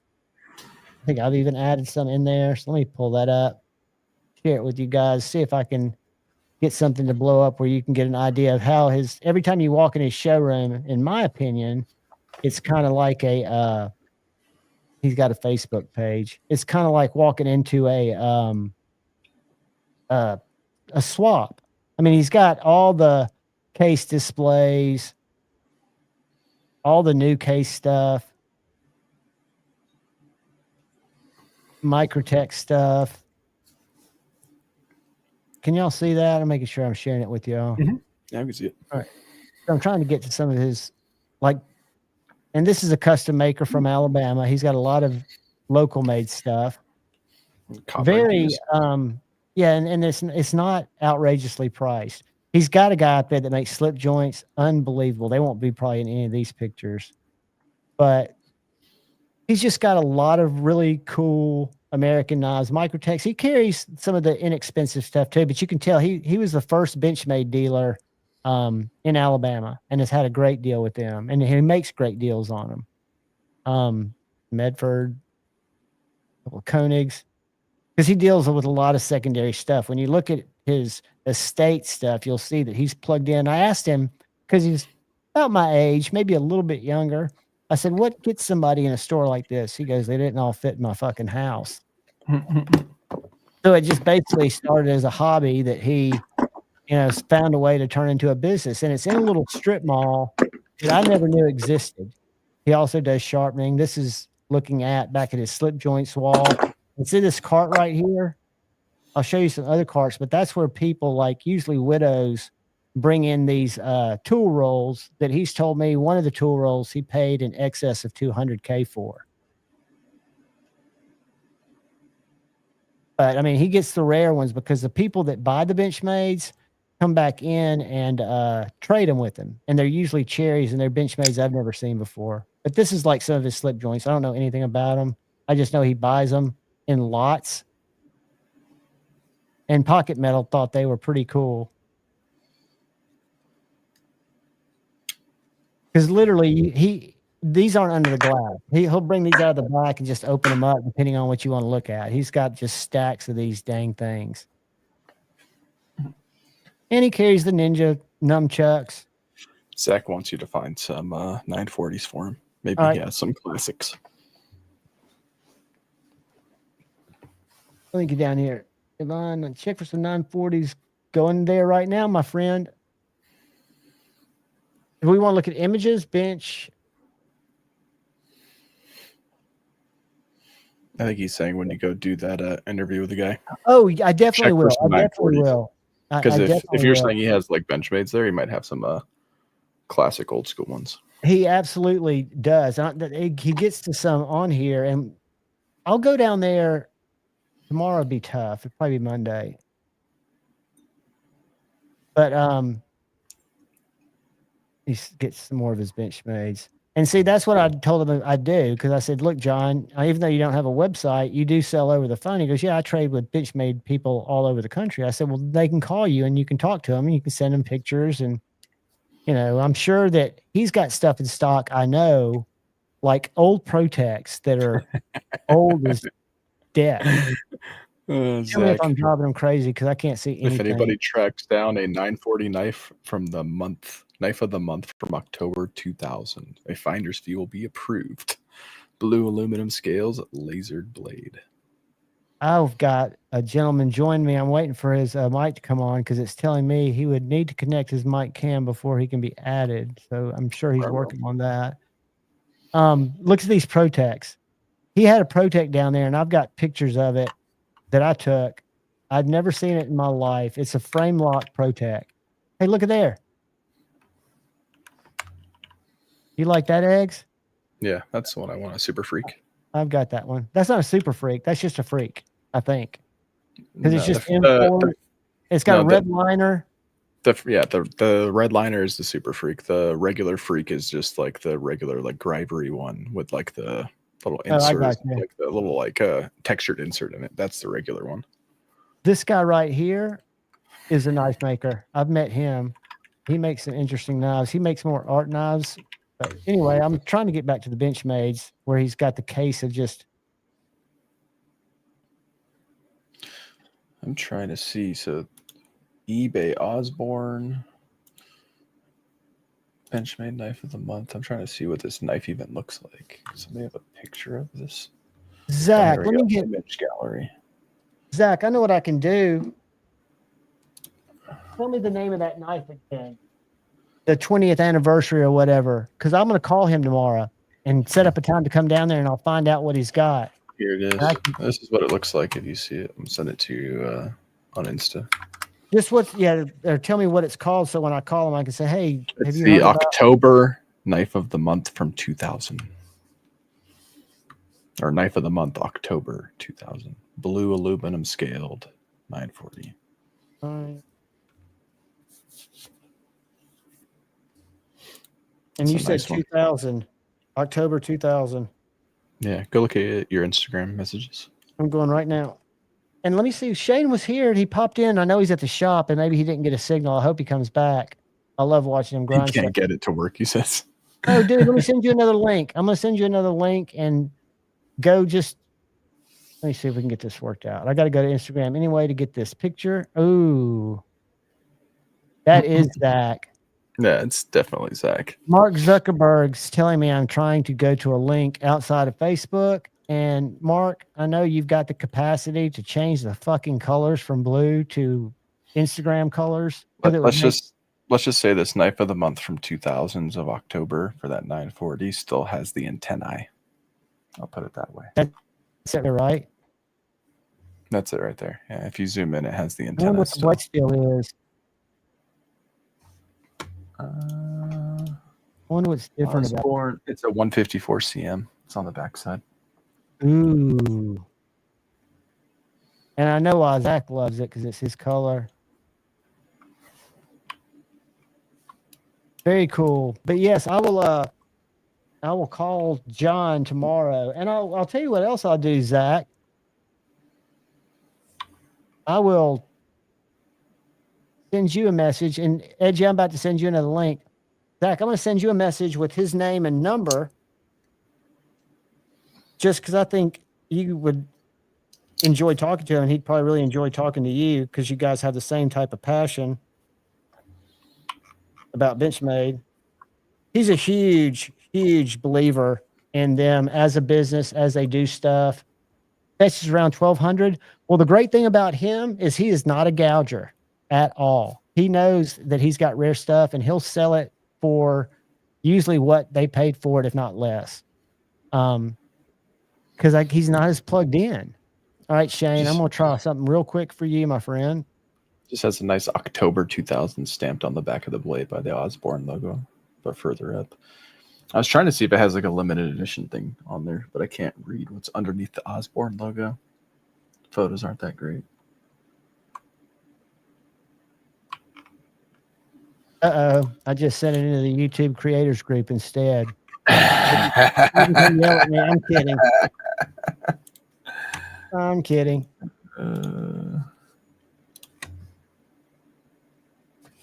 That's the whole thing. You know, it's kind of like I wish I bought Bitcoin when it was $50, and that was like 8 months. It still comes in a blue bag. It doesn't come in a black Benchmade bag. It comes in a blue bag. I thought this was a black bag. Let me go back. Was it just navy? I'm blue-green colorblind, so it is blue. What does that say underneath the Osborne logo? Come on, put it in focus, dude. Oh, it looks like the patent stamp. Oh, yeah, the U.S. serial number. Okay.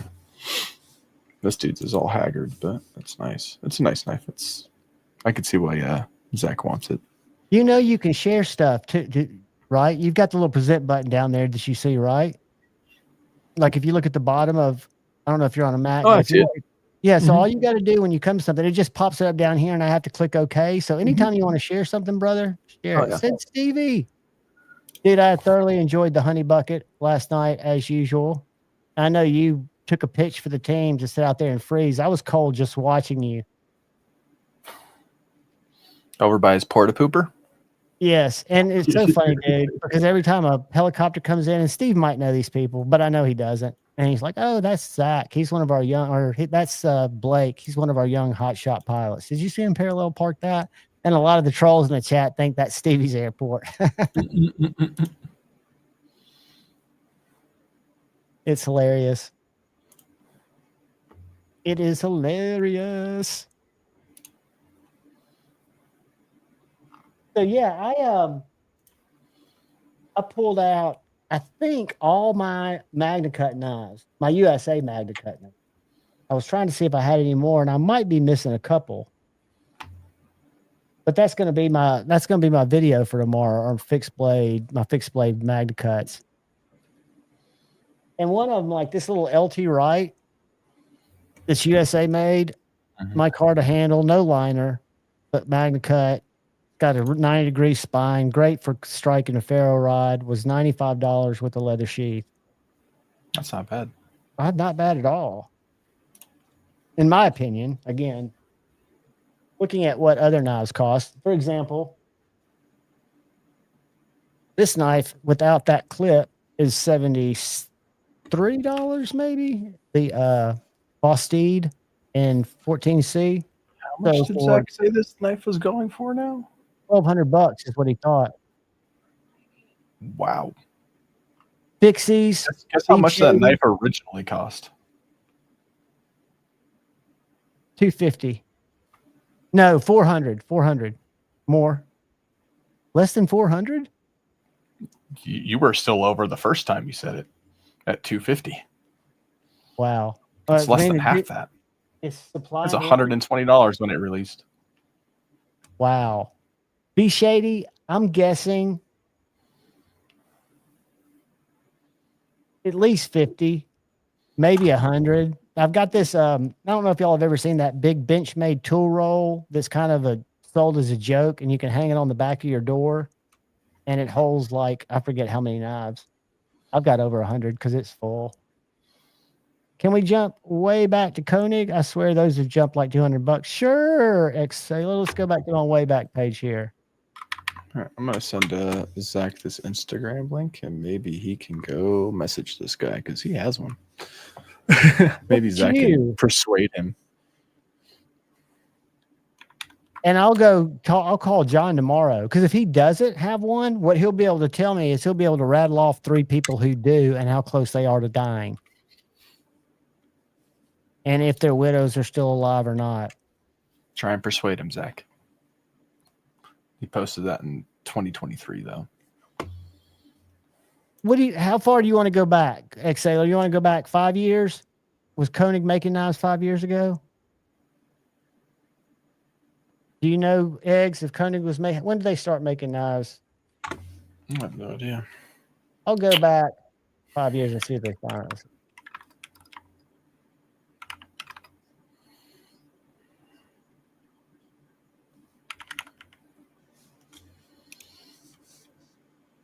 December of 2013. All right, so we'll go to 2014 on the way back, and we'll just see what they were selling for. Now, keep in mind, when any knife company comes in and they don't have any customers yet, they're going to sell for a very low return. They're just trying to get some name recognition. I know that from when we did. So the first data starts in 2015. We got a screenshot from July 11th, 2015. Let's see. They want you to share your screen. I'm going to. I didn't want them to watch me go through all those clicks. I think they wanted to watch it, though. I'll go back. We'll find another one. So this is it. And we're going to. $710 was the area standard, plus 35 for patterned handles, plus 20 for satin flats, and plus 35. So they've gone down. Aris carbon fiber was $840. Mini Aries was $650. Go back. Price list as of March That's 2022. So that's, but see, if you go to the way back, let me take you guys. Tell me, Eggs, if this goes to the back to the homepage of the way back. Oh, damn it. It's just stuck on Koenig's. No, it should. Did it move? Yeah, it's on a Google search for Wayback Machine. So the website is actually web.archive.org. But if you just Google Wayback Machine or Wayback, it'll pull it up. So when you come to it, you come to this weird little page, right? What's up, Don? So we can just go in here, and when we post Koenig in there, even though they started their business sooner and they had a website, this is where Google and other crawlers start tracking their site. So, for example, 2015. And it didn't show when we went to 2015, March 3rd. But I don't think this is pulling up an actual site. I think they've got this one rolling. Nope, this is different. Okay. Yeah. But see, this was captured on 2024. See up here at the left? Is captured 2024. So I don't understand that. But anyway. Yeah, it's captured 2024, but somehow it's listed as 2014. Because it's cataloged. And this is a small volume website. So, for example, you're not going to find a lot of data here because there's not a lot of people that were probably going to this website. Maybe 100 a day on a good day when they first started. Come on, it's just being slow. Boys.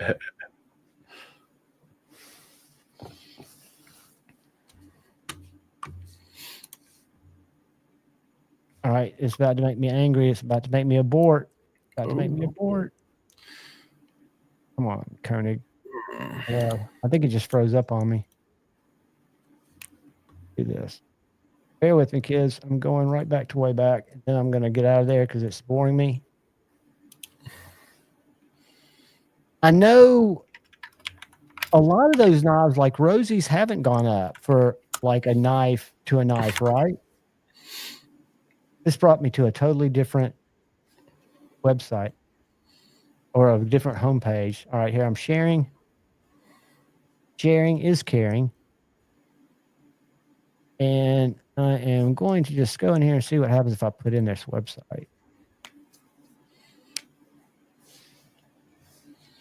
Sorry, but nothing matched my terms. So if I go back here to where it starts, I click on the actual main link. This is called a... Hey, Donnie. Bye, Donnie. Is Donnie here? Yeah, he popped in. What's up, Donnie? Donzo? Mm-hmm. Shane, I sent you a fresh lick. See it all in Stevie's later to have a good night. I will definitely be in Stevie's later. What time? Oh, we got plenty of time. All right, let's see if this is going to pull it up. He said, "Good evening." All right, so here's Koenig. Can y'all see it? Yep. And Kyle says he has computer issues and won't be able to make it. No, that sucks. All right, Kyle, I hear you, brother. Shane couldn't get in either. It's probably me. All right, this is not going to pull up the shop. And this is pulled June 2017. I'm sure they were a little less, only because anytime somebody gets into business and they're trying to, get a name, they've got to start a little lower than what they realize, I would think, but I'm not sure. I wasn't around then, but I did finally get a mini Aries, and I love it. I wish I carried it more. Edgy, did you get that? Did you try that fresh link, or are you on to grind and doing something productive? Mm-hmm. It's that Pocket Metal link too. I know he usually goes out. They do their shopping and stuff. And what's up, Ed? And Ed, when I first got the full size, I didn't get it, but I borrowed it from my buddy A to Z. The ergos did not work for me at all. The small one, it's just, I like my Lamia better. And those are both knives I saved up for. Lord Needham was the one that hooked me up with the StreamYard couldn't access your camera. Are you on your phone? That's odd.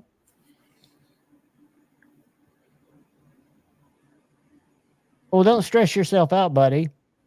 Do not stress yourself out. It is no big deal at all. We are just chilling.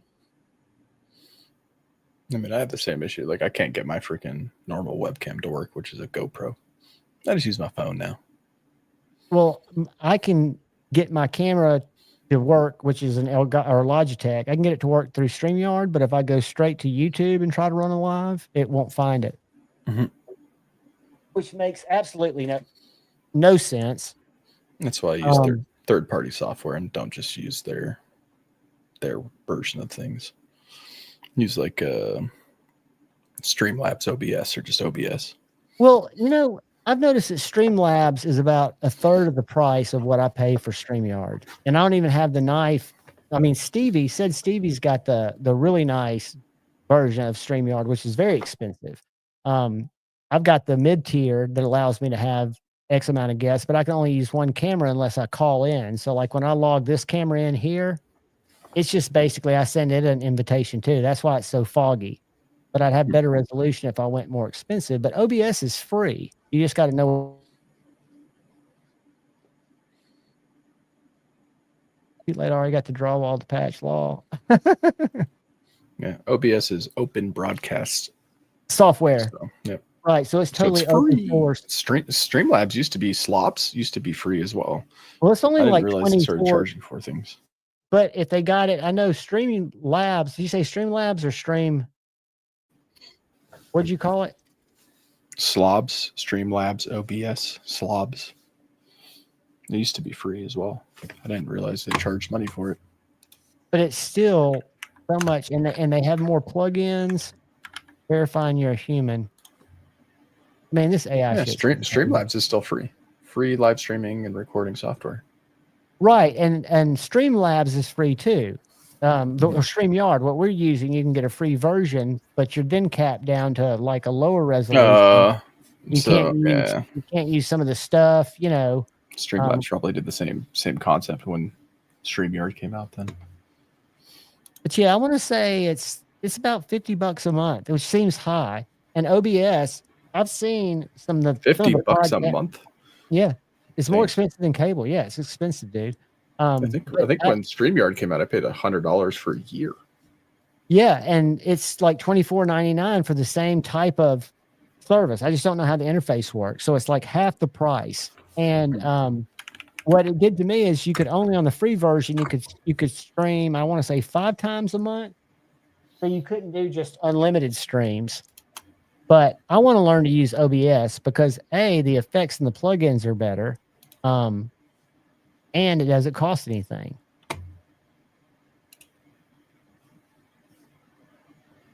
Kyle, don't patch the sheetrock tonight, dude. You just put your feet up, chill for a little bit.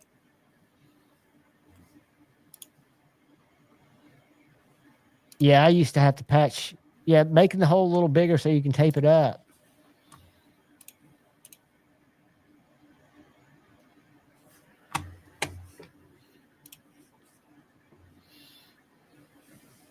Oh, B-Shay, I didn't know you weren't feeling good, dude. I'm sorry, buddy. I hate that for you, dude.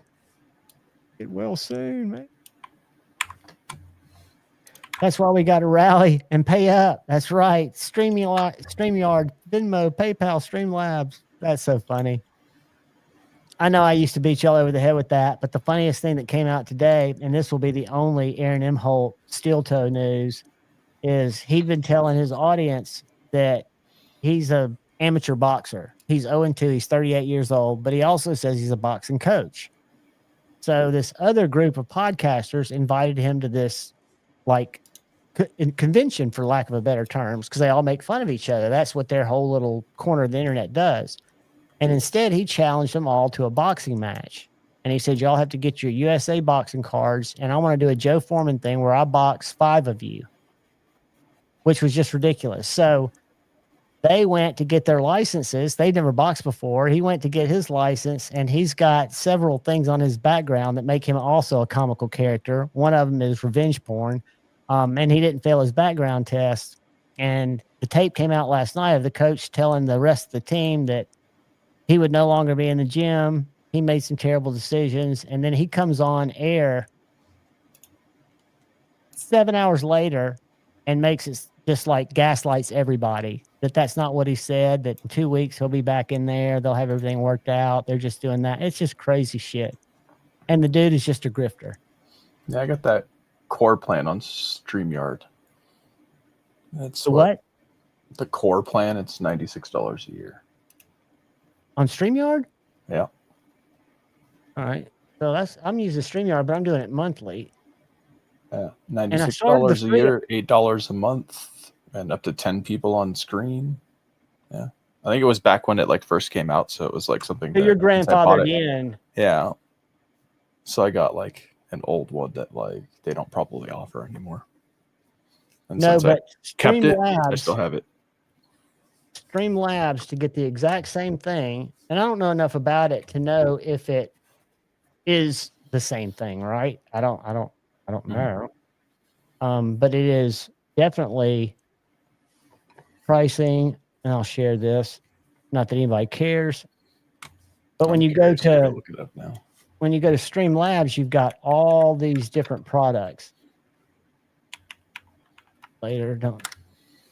So I guess it'd be Streamlabs desktop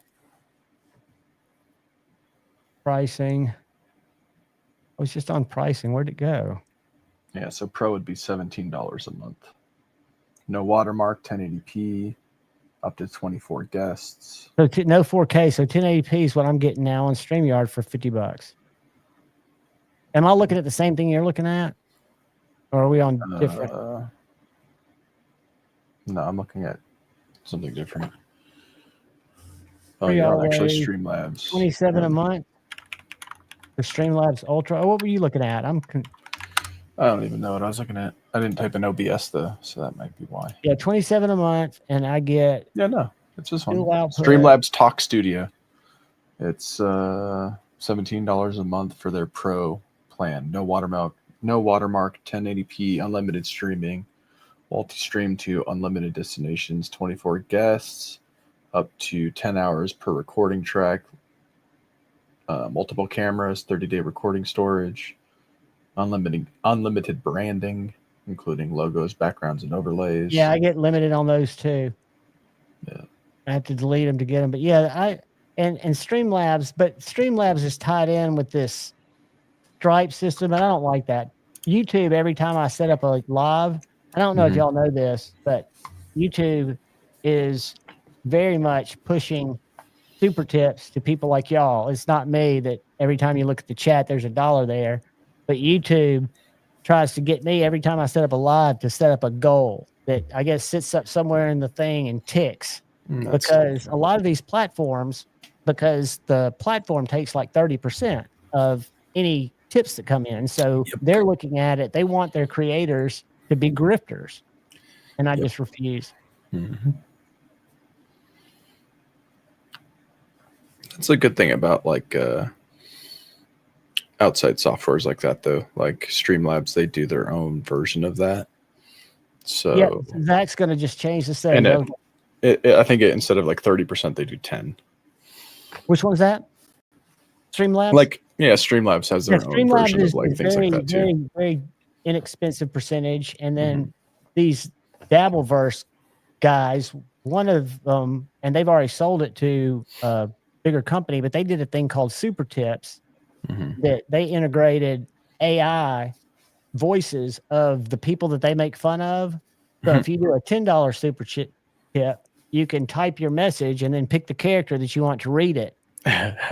So stuff like that that's engaging, you know, and people will type funny shit. You know, I wouldn't do it. It's fun and interactive. Yeah, you get to troll people. Some type of value, except just getting your screen or your message shown on screen. But what's funny about those shows is most of the people that watch them are people that are haters because they all take sides and think the others are the worst shows ever. So in the chat, you'll always have trolls, and the trolls will pay $5 just to say the worst shit. And the people put it on the screen and have to read it. You know, it's kind of setting yourself up to a prison of just abuse, a profitable prison of abuse. But I would not be able to do that every day or even one day. Be shady. Hopefully it's it's something that's just going to ease off of you over the weekend. Just rest, dude. But I know you can't even rest when you feel sick. No, it makes it really hard. Did y'all You see have to, on like, drug Spyderco yourself SHOT to sleep. Show that What? that Spyderco on the other video that came out from SHOT Show, they're doing a chaparral I think it's a chaparral with a smock lock. The little, you know how the Spyderco smock has that button that pushes the compression lock out of the way. Yeah. New product reveals, Spyderco. Yeah, look at the I don't like their new skeletonized. I didn't either, but It's rotty. I don't like it. Not a fan. that Italian one I didn't like either. They have a lot of special steels on the Yojimbo, but I didn't know what those were. But the little the NAND is pretty interesting. The Ascens is very interesting. It doesn't look it. It's a slip joint. I didn't like the Ascenza. It stands on its end. It's just, and it's contoured handles. Yeah, and then the 15V sprint runs, but let me find it. The NAND is something that's interesting to me. It's like a top flipper. Yeah, that is interesting. And the Pits 2 slip it looks like a weird one. All right, it's the Sage 6 compression button lock. Sage 6. Yeah, you know how Sage is the ones they make all the different locks with? There it is. And then they're doing a sprint run in S90V, but look at that. I don't have a problem with the S30 cutting open my Amazon packages. It doesn't show me around it, so yeah, button lock. Okay. Well, it's not. It's a button compression lock. So you've played with the smock, hadn't you? Yeah, I got completely distracted by the Slim. Oh, dude, the Slim. He showed that in detail, like the fit and finish of this knife. That looks insane. Impressive. That is something I'm definitely interested. That Slim is nice. That is impressive. Yeah, and I'll put the link in here of where it's just the chat of Eric and David C. Anderson going through each of those new knives. And I was kind of surprised. I was impressed. It didn't surprise me because I've got a pink, what is it? The little guy, Native. I got a little pink knife that every one of their pink S30V Yojimbos there are breast cancer knives, where they donate a percentage of all their pink knives. And then the 15V, which I don't know anything about, I know it's a good steel, is going to be offered on a bunch of different knives. Click on the screen share. No, I'm sending it to you right now. I'm putting it in the chat. I requested a screen share. Oh, I wasn't looking at it because when I'm on the page, I gotta get. Oh yeah, that's dude. This thing is beautiful. It is. I mean, that is beautiful. Look how clean the frame lock is on the back too. Yeah. And the action. I got completely distracted by that. The clip is next level too. But that's the video where he goes through that. Let's just look at that knife real quick, so you can actually appreciate it and see it work. And I'll tell you, the skeleton one I didn't like the look of, but when you watch Eric talk about it, and he said it's got the nicest compression lock they've ever done. I don't know why, but it's Thai. But as we go through here, I don't care about that one. This is the little one that it's the liner lock. It's because Americans can't pronounce. I think his son. Yeah, and the Fox version. We do, and we. It's very angular and it fits in your pocket pretty good, and it stands up on its end, which is just different. Those are the 15V. 15V. I didn't realize. I've always loved the Yojimbos and Yojimbo. I have a Yojimbo. I wanted the micro. I didn't realize it was a flat grind, which doesn't bother me. Isn't the micro a slip too? No, the micro Yojimbo is not a slip. It's a. All right, it's right back here. All right, here you go. All right. key. Yeah. So if you're in an ocean situation, Yeah. originally designed for fishing line and ropes. So it's good for multiple environments. That's just ugly. Excellent. Sorry. Very cool. Cool to see the return there and with the new updated construction. We got a couple from your Italian partners now. Yep. Yeah. Spyderco Slim. So nice. Some people know the similar one to the skinny. Mm-hmm. So we like to work with Maniago. Typically, it's fox or lion. I think it's been a great partnership with Spyderco. So we'll sometimes take some of their items and then we'll spiderize them. Really, when you're spiderizing them, the first things we look at is that Spyderco round hole and that classic Spyderco clip, hourglass. The clip doesn't look classic Spyderco. It has a little foot, but it has a deep carry clip. Mm-hmm. So I don't meter heights, things like that. And so we spiderized it. You get our hole, you get our clip. It is a single piece titanium, so that is the beauty of this. I have to give Lion so Lion much Steel credit. does that so well. Oh, so dialed in. It is. I got to visit their facility and watching them make the execution on this. And as you just noticed, I mean, that action, the flipping ability. I didn't even know it had a flipper. The original action was not that great. Oh, you seen the original? I didn't even know it had a flipper until he just flipped it. Yeah, but wait, watch this original action. He's like, it's so great. And I'm like, that wasn't that great. I got to visit their facility and watching them make the execution on this. It looked like it almost didn't go all the way out. That action, the flipping ability, they really have that narrowed down. It is a removable flipper. It almost failed so it. You can take it off if you don't want it. But I like that. Did you hear that you could remove the flipper? That's cool. Yeah, that is cool. That's interesting. I did that on just my use the Spidey hole. It has a stainless interface, a stainless over travel stop. Because it is single titanium, you don't want to bend that thing. Right. It has a beautiful inlay, a hard anodizing, M390 blade, flippable clip, lanyard hole that's been, intricately machined out. But yeah, it's a pretty knife. It's interesting. Didn't Italy make the Paisan? Is that or is that a Tai Chung? Flip removal. They do it with a T8, I think.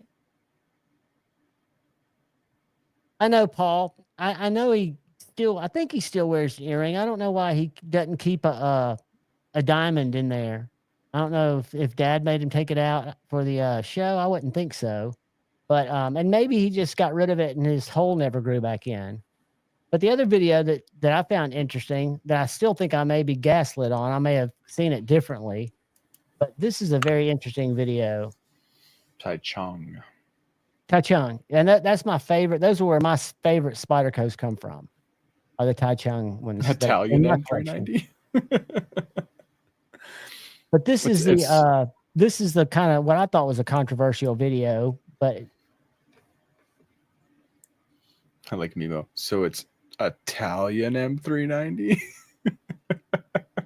Surely though, and I say surely without knowing for sure, but you would think that if heat treats can be adjusted, and I know some ovens aren't going to be as consistent, that these companies, when they get bad press, would improve on the process, right? Do it a little different, figure it out. Maybe not. I know I sharpened I've got several giant mouse knives, and I'd heard horrible things about the M390 on the Biblio. I've sharpened mine, and the steel felt good under the sharpener. It burred up good, and it stayed sharp. Now, I don't cut with it like a lot of people cut with it, so I've never done cut tests. I have heard that, for example, Outpost, when he does his cut tests, he's rarely had, certain knives even come close to other knives that are the same steel. But I haven't dove. What's the proper conjugation? I've not dived that deeply into. You've not dove that deep. I'm not dove that deep into what I want to just learn, not because I'm just curious. Curiosity killed the cat. I mean, at the end of the day, like, unless you're a hard user of your knife, like, your knife is going to do exactly what 440C would serve me on everything just fine for what I cut. But I do agree with truth in marketing. I mean, I think that it's just the right to know. And I think for somebody like me, as good as you should be open and honest with a different name, it's not going to detract me from that. It's not going to make me think, okay, I don't want to try that because it's called something different. But we've all seen knives come from over there that are in Benchmade boxes that say bug out on them. Yeah. Kyle, you don't think they've changed their heat treat at all? I think you're right, Paul. Again, I think to be an enthusiast collector, what I consider, I'm going to eventually make a video on it, an addict, a knife addict. It's kind of like wanting a fast car, even though you might not be able to drive it as fast as it'll go. But yeah, you Right. drive at the speed limit everywhere. Yeah, well, kind of. Yeah, you go to speed limit, but you're in a Testarossa, or you're in a Ferrari, or Yeah. a McLaren. I mean, as nice as it would be to own an exotic super hyper car, like that's honestly impractical. Unless you live next to a racetrack, which will allow you to test it and have fun with it. Yeah, because you don't want to drive it in the rain.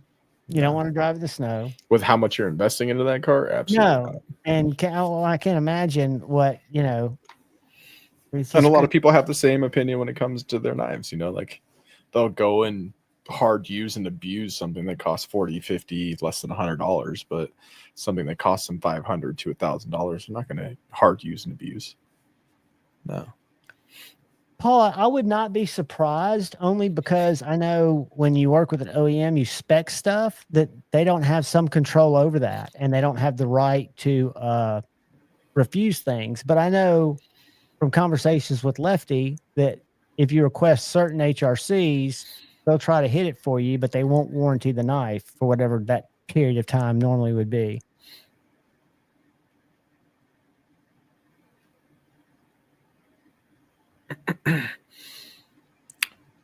Either they That's crack true, the whip though. or they provide the steel to begin with. I think all I'm saying is I'm one of those few guys that's not a steel snob. I appreciate and want to collect different steels, but I know that my 14C cuts what I cut 99% of the time pretty good. Yeah. 14C28N is by far probably one of my favorites. Easy to sharpen. It holds an edge pretty long, and I don't really have an issue with it. So, For what Kyle, I do with it, it's fine. Yeah, geometry I think is important. And Kyle, how does Spyderco, how does that a situation like that work out? Does Spyderco just say, okay, well, we'll just do this? Or do they say, no, make it better? And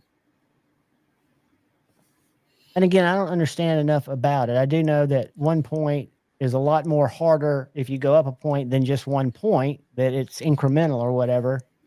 It sounds Not like incremental. Just an OCD for EDC question when it comes to Spyderco. But from what I know about Spyderco, they are very nitpicky when it comes to their steel, their hardnesses, and all that. Even Triple B Handmade would probably tell you the same thing. Yes, and that they are very strict, and the mule they wanna team, if know I'm all not that. mistaken, is all set up to test different Yep. heat treats on different Mhm. steels. That they're very, Yep. and one of the things that if you watch that Crucible video, Spyderco, I don't know if it was, I think it was Eric's dad approached Crucible and was the first production maker. Some custom maker had been used in CPM 154 and stuff, but they were the first production company to pick up S30V. Mhm. So he says they've had a really long relationship with them. Yeah, when it comes to Spyderco, from what I understand, like they're usually like the first to the market with a new steel. They usually test it all in-house and figure out what they want. Piece with in the exact- chat real quick, not to interrupt you, buddy, but remember, No, guys, when you're picking on each other, you got to say new, boot, goofing, so you don't hurt people's feelings. So you can say, yeah, you're good, blah blah blah, new boot goofing. I'm New kidding. boot goofing. That's off that Steel Toe morning show that I watch. It's my guilty pleasure. I know. But I'm just saying, to cut open treats, cut open the few things that I really cut. And I do cut a lot of cardboard. Because I break it down to recycle it because I like cutting. I like sharpening. I like taking stuff apart because I just like knives. But I've not had any 14C that I've personally experienced. Again, I've not pushed it, that has really messed me up, that I felt that was crappy. I'm trying to think.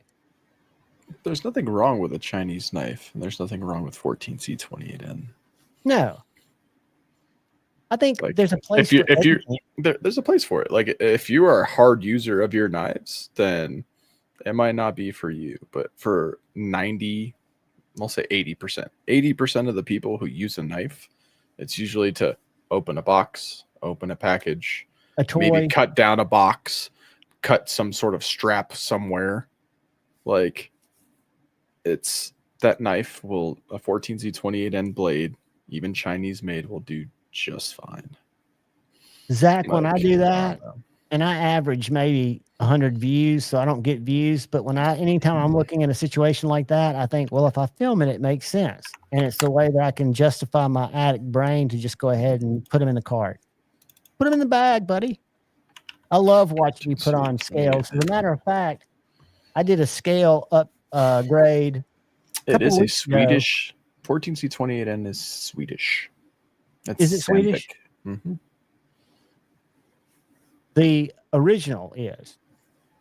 Now, does that mean that China's 14C comes from there? According to Eric, the way I heard it, not so much. Not that that matters. Not that they're not making it, because I play devil's advocate that China, if they have more updated foundries, they might make it better than we can make it. Mm-hmm. They might be able to improve because they've done that with tech and stuff. They might be able to improve on it some way. I don't know. I just like clarity and truth. Yeah. And I mean, I think that's what the new thing with the knife community is going to come down to, is open honesty when it comes to what it is you're actually providing. Yeah, because I think that's the direction we're heading now. And we know that there are people in the community that exist to test knives. And I know you can't test or get a perfect test getting one of each model, because you could have variables that are different in those two production models. But it's interesting to me that, and I've heard, again, from what I think are reliable sources, that, and I've not watched enough of the content, so this is hearsay. I almost hate to say it, but that it's very rare, if ever, that a Chinese knife of the same steel will perform as well in cut tests. And I don't know how valid cut tests are. I'm just asking the question. Than American steels. I don't know why that would be. And I know that we're kind of elitist, thinking that our stuff's better. I don't know that. I'm just saying. That's true. I remember when Love Them Knives used to do, because he made a lot of the knife companies kind of change their ways, because he was finding inconsistencies when I first got in the community about 2020. And they listen, they want to make something that sells. Yeah, it just shows the makeup of the ingredients. Come on, battery, go back in the charger. And that's, if you remember on Love Them Knives, what he would do is he would show that little printout that his friend would give him, and it would just show that it had all the markers for the I guess, elements that make up that steel, that they were found to be present. Kind of like Maury's, like, you are the father.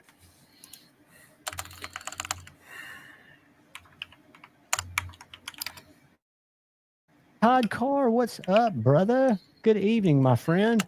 Welcome, welcome, welcome. Edgy tried to join us and couldn't get on, and Brother Kyle was going to bring us some sharpening wisdom, couldn't get on, so we're just talking mass spectrometry. So that's not accurate. Ex-sailor, I think what it means is, and I'll let Eggs Google it, or Todd will come up and talk, because if Kyle could get on just with his voice, he could explain it, because it's kind of like cooking a cake. The way he explained it to me is, Sailor, you and I could both have the same ingredients, the same recipe for the same cake, and we could both make the cake, and the cake's not going to be identical. There are going to be differences, but the performance, yeah. And Kyle was the cake there's analogy multiple accurate? ways of doing it besides just spectrometry. Like, there's numerous different tests that can be ran to figure out a chemical composition and all of that stuff. But I mean, what it boils down to is, can anything be recreated using those types of tests where you're getting a chemical composition down? Yes, absolutely. I would think you could recreate it like cloning it. Yeah, I mean, Literally. literally, you're just doing Literally. it. You're doing this much of a percentage of this much percentage of this, and then like, but it's all comes down to also there's process methods. So it's like how you heat things, how you combine things, what order you do them in. Like there is other variables to that. Sure. But I'm sure with trial and error, they could come up with something that's fairly similar. And when I look at education levels around the globe, and I didn't know, I knew the son of a very prominent metallurgist who passed away here, but they are very, very smart. This is science. And I would think, from what I've heard, is science in China is not that bad. It's not better than some of ours. So you would think that they would have metallurgists that can do, and they're competing with doing what we do. They do it in arms race, and why wouldn't they do it in everything? Try to make it better. Paul Mills, a mass spectrometer will tell you exactly what it is and how much of each element. Mm-hmm. Yeah, but what it also boils down to is not just knowing the composition, but there might be a way of combining them, a certain order, a certain heating, all of that. Yeah. Yeah, not during the heat treat, but just during the putting it together, making it. Exactly. Maybe you have to add one type of steel or a certain chemical at a certain point. Otherwise, it will all just kind of fall apart and not have the same effect. Like, yes, or not get you the maximum benefits of that particular composition. But then once you test that with a mass spectrometer, you'll be able to see like, hey, even though I did these ingredients in these quantities, when I retest what I've just made, it is not matching up to what it was originally supposed to be. Like, so. And they're trying to tweak it. They're trying to tweak the formula because I think they want to sell knives. And the reason I would buy one Mersalt is design, price, and availability. I don't buy one over the other. I buy a lot less imported knives now because I'm not buying really any knives now. But towards the end of when I was buying knives, I was buying American-made knives. But I think the machining on Chinese knives, I think the fit and finish, it's gotten so good. It's gotten really good. I think there's just some things to be said. And again, I know a lot of it comes on the back of not ethical practices, this, that, and the other, but I'm not a politician. I'm just a knife dude. Mm-hmm. And I mean, everybody's entitled to their opinion. If you don't like something, don't buy it. And I think the beautiful thing about it is it takes everybody to make up a community. People should, and that's how we all learn about different stuff. Hey, Burnt Relic, what's up, brother? Check to see if your notifications are on. I try to set these up at least a couple of days before, but they'll always be between 8 and 8:15. Yes, it'll show you the percentages of each element. Yes, they will perform differently, and that could come.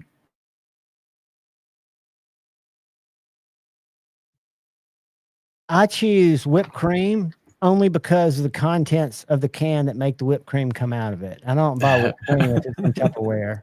And I haven't used the contents that make it come out in a long time, but I do.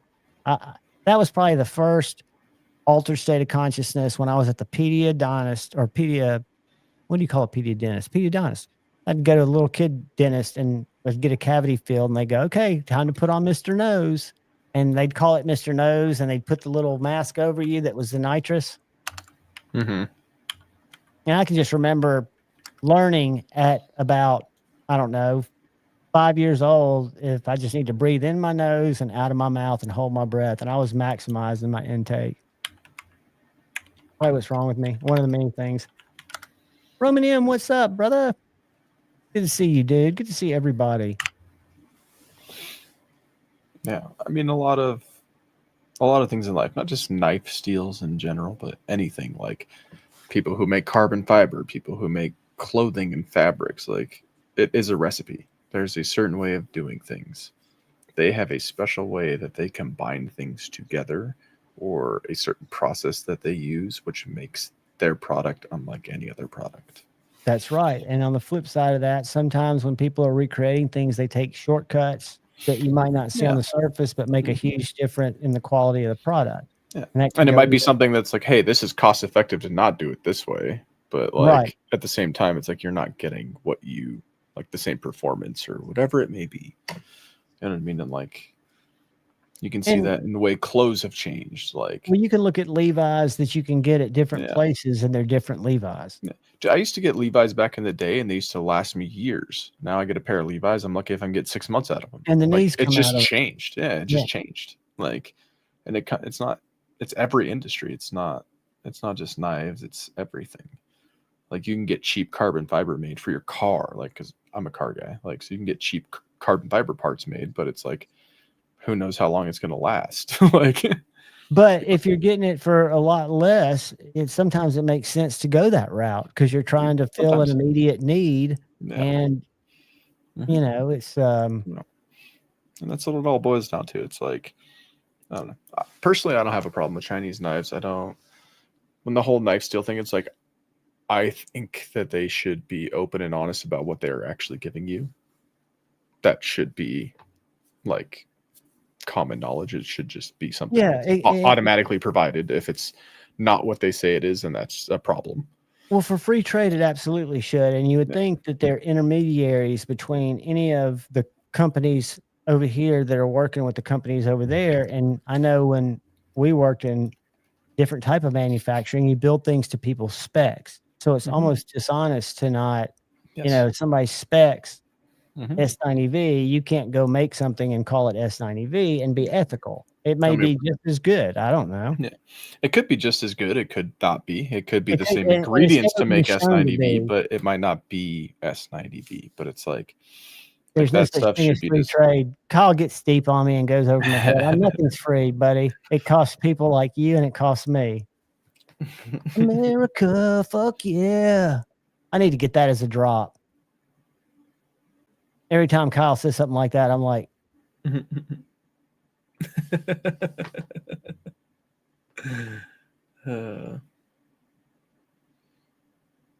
some of the worst QC I've ever seen is from American companies. China has changed our protection quality and everything we buy, lower expectation. Don't disagree with that, but on the the thing that I'm most impressed with in terms of a gadget is my iPad and my iPhone. I don't have a Mac. I wish I did, but computers are all made in China, right? I know iPhones are. Yeah, I know iPhones are. I know iPhone is not the finest phone. There's that one Hiawatha that the U.S. government won't let us bring in. That's allegedly, and Elon Musk is getting ready to make a Tesla phone. They've been saying that for years. Yeah, but I just don't. I know that we call it, because it's always been called cheap Chinese goods when I was growing up and we were buying them. You know, whether they were just party favors starting out or whatever the case was. And I think they're electronics. Now, I know you can get a lot of crappy drones from China, and I know you can get good drones from China. You can get crappy phones from China. I see the reviews on Amazon because I've been looking for my dad an old man phone. And that's a if anybody wants to go into business, the aging population is so great right now. If we came up with a cool flip phone that had like 4 buttons on it or 5 where you could put family members for old people to use and not have to go up there and reset it every day. They make old people phones, but they're not as advanced as our elderly population is getting. All right. Regardless of what let's say, they're not China. That's true. That's true. But you can't buy an iPhone from Taiwan, right? Or not that you have to have an iPhone, because that's something else that we have to have things right now and cheap, get high quality out and just wait and pay appropriately. True. But, and again, I'm just curious if you're looking at, and I've done this. I need to do more side by sides. Just again, the only thing I don't test as much. True, Burnt Relic guitars. They always start out, but they seem to try to improve. I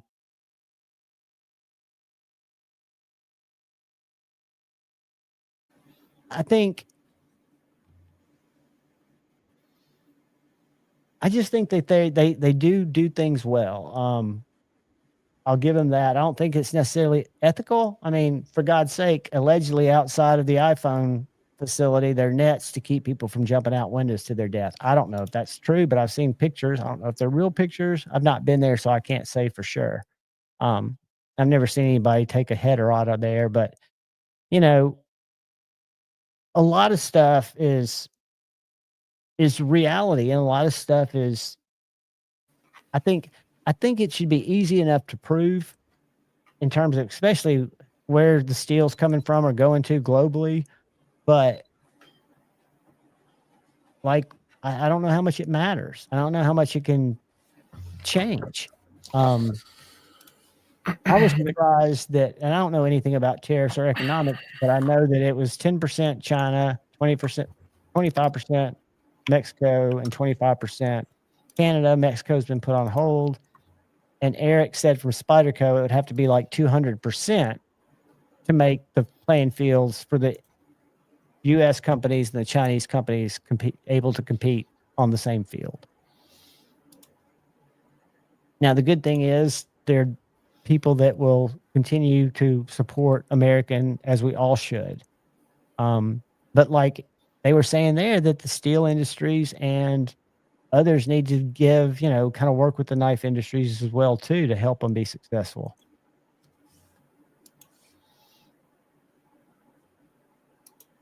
But yeah, I think it's interesting that nobody talks about it, and maybe it's because it doesn't matter. Most people, I think it does. I think we talk so much about clones. I mean, I got my nuts kicked in when I got that F&Grow 225, and I was happy to. But it did lead me to get 2 Strider Protects and 1 Strider that I would have never considered because I didn't like the design before I got it. But it seems to me that that's the same type of thing. It's almost like calling something that's not what it's supposed to be called. You can call it an analog of that. That didn't stop me from buying drugs when I was a drug addict. If it was an analog of something, I wouldn't be like, oh, no, if it's not the original, I'm not there.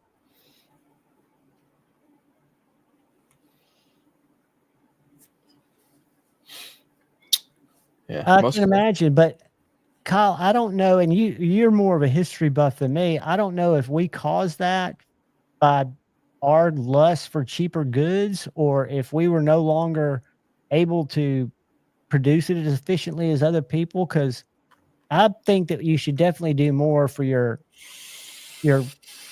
domestic companies, right? But I don't think domestic companies should get the same working 10 hours or 8 hours than somebody that's putting in. I mean, it's kind of hard to say, and I know that they don't have the same regulations. It's all right. 100% matters, just like our rights. They want us not to care so they can take them. But then what I don't understand is what would they do, and does money just not matter to them at all? And I know Kyle's explained this to me, and he makes sense with what he says, but it seems like we keep China propped up, and if they want us gone, it seems like they'd kind of go away too, almost. I mean, when it comes to microchips, South Korea, China, and Taiwan basically own the market. Interesting. I'll put it this way. Back in 2022, America was at 8%, which is the third lowest. So we as a government, it seems like, have subsidized the failure of, and I do understand that labor is different, that people are buying chips that are good. And why aren't American companies making them? Because wasn't Intel here? They just shift all their manufacturing over there? Because I know Silicon Valley used to be Intel and NVIDIA. NVIDIA is technically the largest with profits, and by a long shot, by at least like 3 times. But I'd have to look up where they're made. Intel chip manufacturing. Let's see where that is. Now, and Edgy, I know you and I've talked about this, but certain things, commodities, we don't have a lot of choices. But in certain things, we do have choices. And I used to gather up the cheap shit and then started to appreciate the domestic shit. I think everybody is on their own hike, right? So people go veer off different ways. I know I have a bunch. But I think I think more people should talk about it because I wish I was more knowledgeable about the. And if Greg calls me back, because I don't think he'd have a problem telling me what he thinks or what his perception is of it, because he's talked very openly about clones. I would almost think that only because Eric did not sound like he was saying anything that wasn't common knowledge. So Intel is United States, Ireland, Israel, China, Malaysia, and Vietnam, and NVIDIA is Taiwan and other countries, including the United States. That's scary, and I'm not discrediting it at all. And I haven't followed that or any of it. I mean, it's just he gave TikTok a reprieve. You know, part of it is I want to learn about knives. I want to learn about steels. There are a lot of things that I think and part of it's because my sponsor kind of advised me to stay away from it. News is not good for me. News all the time because I've gotten to the point to I can't control it. It's out of my control, and it just takes up too much of my time, and it puts me in a mood. It causes me anxiety and depression, so I don't watch the news at all. And they feed that. I mean, they never have good news, and you know good news happens. Well, what it boils down to is, unfortunately, news is no longer unbiased. Everything comes with a bias. So Absolutely. You're listening to people's opinions, and they're pushing something that might not be even if it's as not important as what's going on in the world. Even if it's not a conscious bias, they can do it subconsciously. Yeah, it doesn't matter. Zach, that's what I thought. And they used to be. I know you have a campus. I wonder if they're making chips. I'm sure they are. I'm sure they are. Other countries have just invested so much time, money, and effort into doing things like that we are just behind. Absolutely. Like we still produce some, but we cannot keep up with the demand that there is. So, and I think a lot of it was probably driven by the cost of manufacturing at some point. And I don't remember when all that happened. I was younger, which means y'all were much younger. I mean, there was a chip shortage 5 years ago. I mean, it's still somewhat going on here and there, but 5 years ago, you couldn't even buy a new car because there were no chips to put in cars. I'll tell you what else is wacky is pharmaceuticals. I'm on several psychiatric meds, and one of them is Adderall for ADHD that I take this Adderall XR once a day. And extended release. Yes, and it's gotten super hard to get. Super hard to get. Well, I have to wait every time I go to get it filled, and it's never looks the same. It's always the same color, but it's different manufacturers. And my pharmacist told me that it's coming from all over. You know, they've opened up shops to make it because I guess it's being prescribed more, but I just wish I understood more. Thank you, dude. Ever since I was a kid, Adderall is being prescribed more and more every single year. Well, I wasn't diagnosed till I was 46, and I'd been told for years and years. I had hyperactivity disorder when I was a kid, but they thought I grew out of it. My psychologist, when I was going through marriage counseling and they had me tested and diagnosed, said I never was cured of it. I just learned how to kind of sail between the rocks, as he said. But I was tested for almost 8 hours. I went in at 9 o'clock in the morning, and I left, took a little bit of lunch, but I stayed in the office at 6. I got an IQ test and a verbal assessment with a counselor that was her asking me a bunch of questions and writing the answers down. And then I had to take a written test. And the one that fucked me up the most, where I realized I was just flawed, is at one of the tests, they sit you in front of an old computer, and it's just a keyboard and a monitor. And the monitor's gray screen, so it's gray. And all it does is it flashes random letters at different speeds. So it'll start off slow, goes fast, goes slow. And there's certain places they're looking for.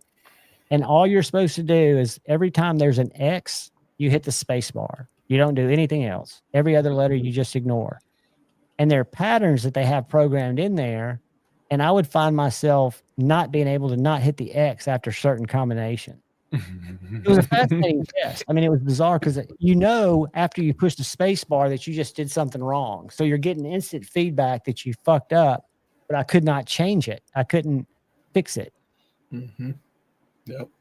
But that's a pain too, because going down there, it's very, very expensive medication. And it seems like the reason I even thought about that was because somebody had said earlier, the news is subsidized. And if you watch any mainstream media news show, the breaks are almost always sponsored by Pfizer or some big pharmaceutical company. I don't understand. And the news company serves that agenda. Exactly. They have to. We saw it during. That's how they survive. They can't survive anymore, and that's the way they've learned to survive.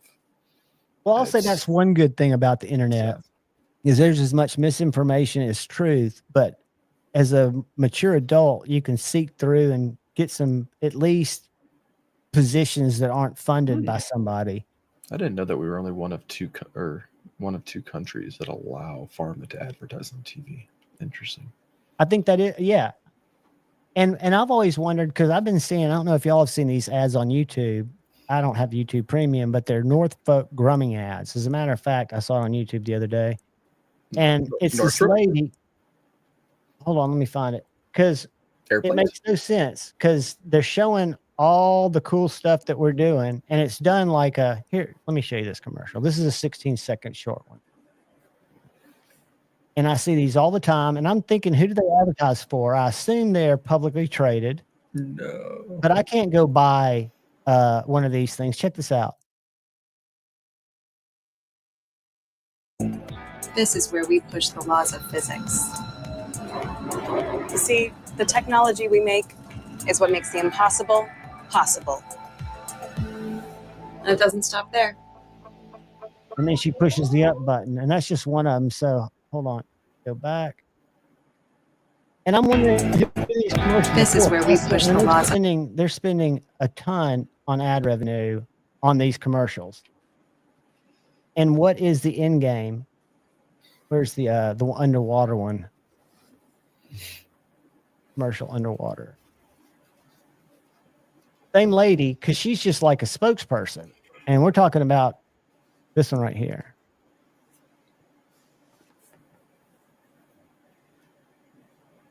Are y'all seeing that? Make sure I'm still showing it to you. Okay. So this is the same theme. She's going up and down this elevator because it's always like what we're going to do next, because we don't know. And if you'll notice, like those planes, you didn't recognize half of them. You want to see engineering imitating life? This is where we teach machines to go where humans can't.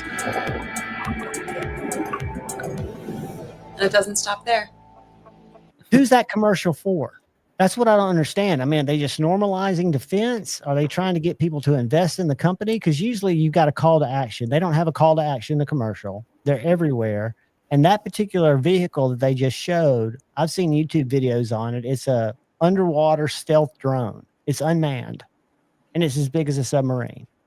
And it can be armed out like a submarine, or it can do reconnaissance. And it's autonomous. It goes by itself.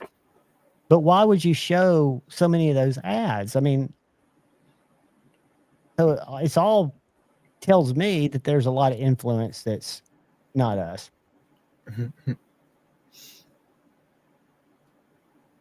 That's right. We're all in our little jars of goo in the simulation.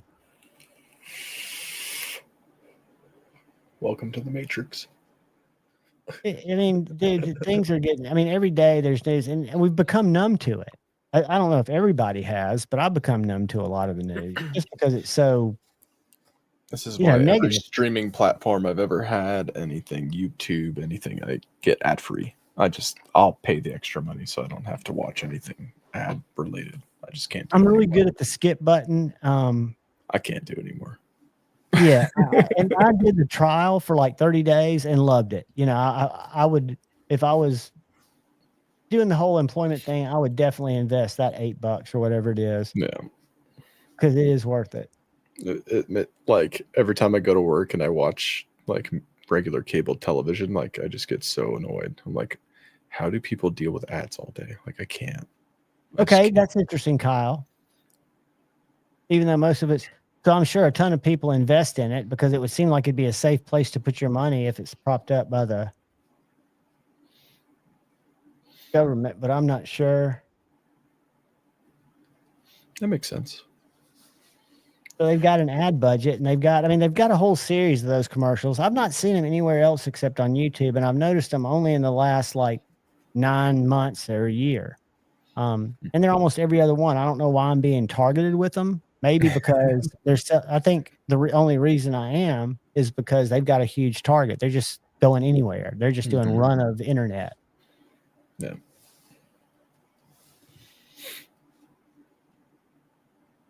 But yeah, I think there'll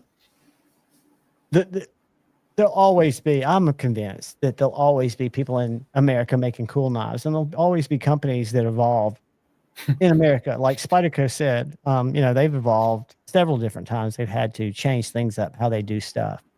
But the thing is, they do seem to work a lot more cooperatively amongst the different brands than you would think of in a lot of other industries. And like David Anderson said, nobody knows what the future holds. I like Drew Dude's comment. Prolonged use may cause side effects. Oh, dude. If you listen to one on the radio, like when I used to have XM and drive around and do a lot of traveling, you'd hear those. And then the commercial would be 1/3 of the time as a speed talking at the end. And everything that could possibly fucking happen to you bad is listed there. My favorite part. Ask for everything. My favorite part of all of those commercials where it's like, do not take this drug if you are allergic to it. It's like, how the fuck am I supposed to know if I'm allergic to it if I don't take it? And find out and have a bad reaction. Yeah. How am I supposed to know that in advance if I'm allergic to this without trying it? And I'm thinking if not 199% of them end with or death. Yeah, or death. Yes. And it's like that's not a good thing. No. Yeah, the list of things when it comes to side effects is just it's insane now. And the fascinating, or not fascinating, but the shittiest thing is how much they've stamped out of traditional medications, and the cultures that still use traditional meds have better life expectancy, better quality of life.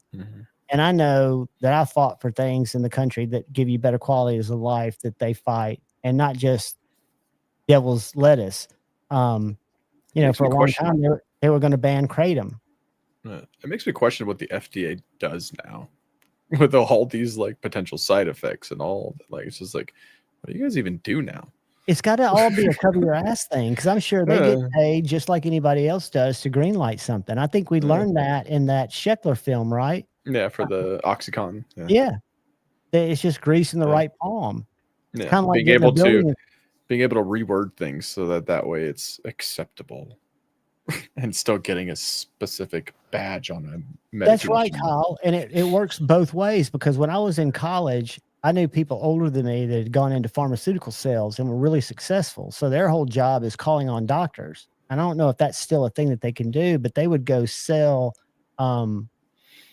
doctors certain meds and then tell the doctors why to prescribe them. And I guess having the ad out there, you should never go in saying, oh, it makes people less gloomy. I need that.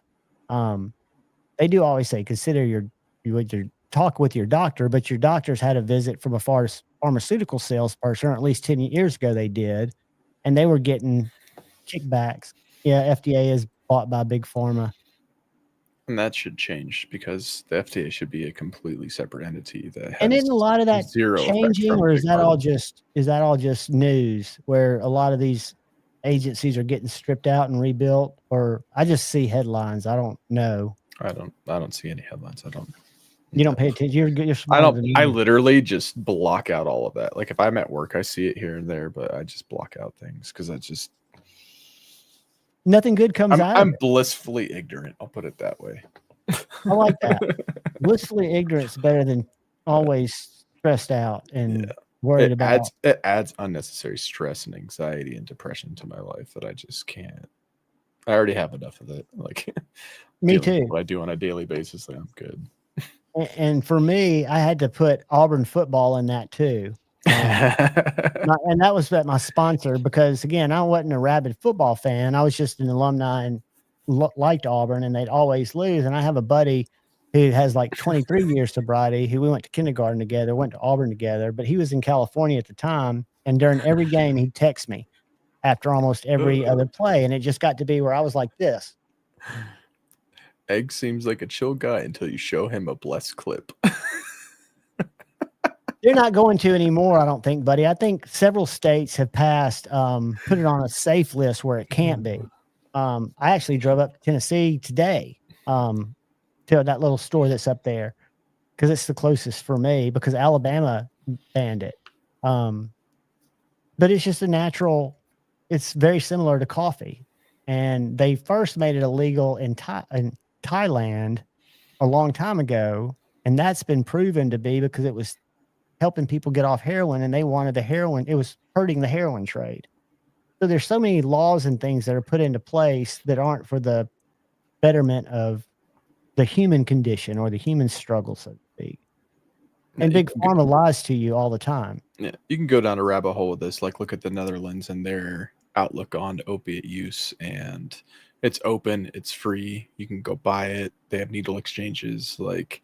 And there's a lot less deaths because of it. There's a lot less overdoses. People work in normal jobs. They're able to function in society, but the criminalization of things is what causes a lot of issues and turmoil. And like, you can go down a fat rabbit hole with this. Like, oh yeah, to me, it's something that I've always advocated for. Because like I said, I was started a normal chapter in '86 in Auburn, and I mean, we were just thought of as idiots, freaks, but it's been so refreshing to at least see it get loosened up. And then you look at all the other things, like the older I get, the more I learn about how some of these drugs were introduced into the ghettos, or how some of these drugs found their ways into society. And crack cocaine. Look at the history of crack cocaine. It's exactly great. That's what I'm talking about. Exactly. That was literally almost designed and marketed for that was lower income African American families. Exactly. And to destroy those communities with nefarious. And that's where gentrification comes from. Didn't know if you know that or not.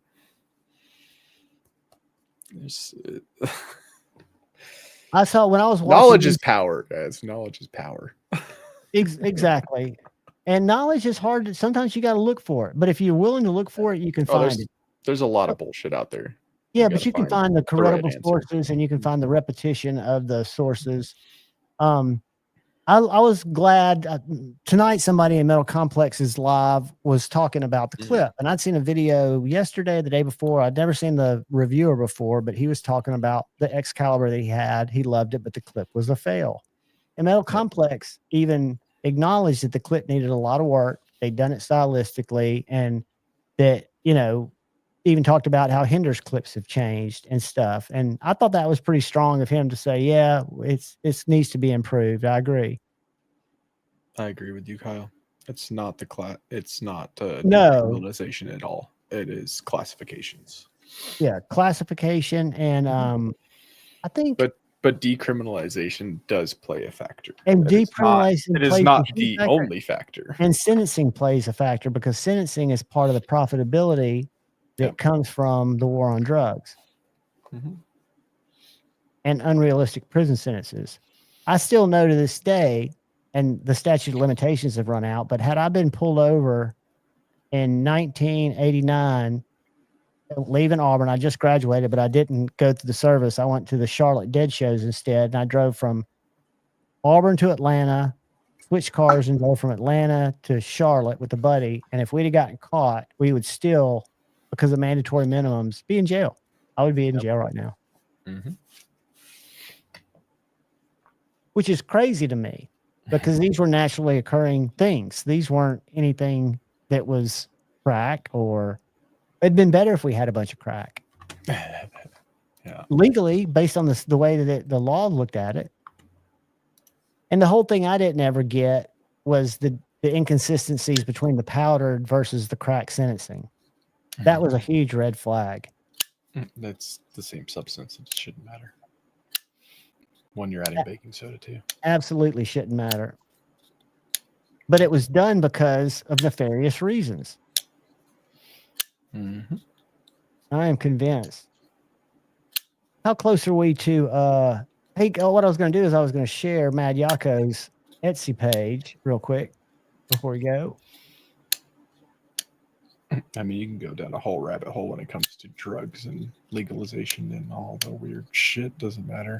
Well, I'm a legalize it, don't criticize it guy, even though I don't use, and I don't use hard drugs, but I don't think hard drugs should be criminalized. I don't think addicts should be made to live criminal lives. I think they should be treatment options that are more readily available for people without the resources, because that keeps a lot of people from seeking treatment because they can't afford to seek treatment. If you look at the history of like cocaine, this country, and the things that we do, it's just baffling. Dude, we used to make Coca-Cola with Coca-Cola could still have cocaine in it for all we know because nobody knows what the recipe is. And I'll tell you from someone who has used it with the only thing that if it's not cut and stepped on too much, and if it wasn't so expensive, it works. It's a great drug. I could see at the turn of the century, they fucking loved it. It was in everything. It was in everything from menstrual medication to mood medication to sodas to you name it. I put 100% blame. It's always on the individual. Yeah. If I never decided to do something I shouldn't do, I would not have gone down the path. However, the path would not exist if it hadn't been so normalized. Because, for example, when I was a kid, we thought of pain pills as medicine. Even though they weren't prescribed to us, we thought pain pills were less than weed because weed was called a drug, and all the schools talked about it. But yes, and in AA, in those rooms, they don't subscribe to that. And I've always said that even if I have a predisposition to addiction and it's like screaming at me, as long as I don't pick up that drink or that drug, I'm not going to develop a problem, at least with drugs and alcohol. But there's a side of the science that says that that's not realistic either, because if you've got such a high predisposition, you're going to at some point maybe not have the self-control that others have. I mean, you're responsible for your actions. Actions Exactly. have consequences. It's up to the individual. Exactly. And that's another thing that makes addiction hard to kick. For me, it did, because I didn't have consequences for so long. I was able to exist without consequences that I could see, right? I'm not talking right. But I can do something hardcore and get in trouble. No, I totally I get that. And I think we're talking about the same thing, that like if I steal and somebody else steals the same thing, we should have the same. Justice is blind, right? When I look at crack cocaine, and they have totally different sentencing guidelines, but they're the same psychoactive chemical. It's just that the CIA found out that they could make freebase cocaine more affordable and stretch the cocaine supply. I think there were arms involved in that too, but that's all hearsay. I don't know for sure. You want to go down that rabbit hole? Google. I mean, just let people know. Don't watch your step when you're walking through the field, because there are a lot of holes out there. That's how horses break their legs. This country and cocaine is absurd. If you ever like go down that rabbit hole, like, oh my God, cocaine's illegal, but yet we basically participate in the drug trade. Oh yeah, well, just saying.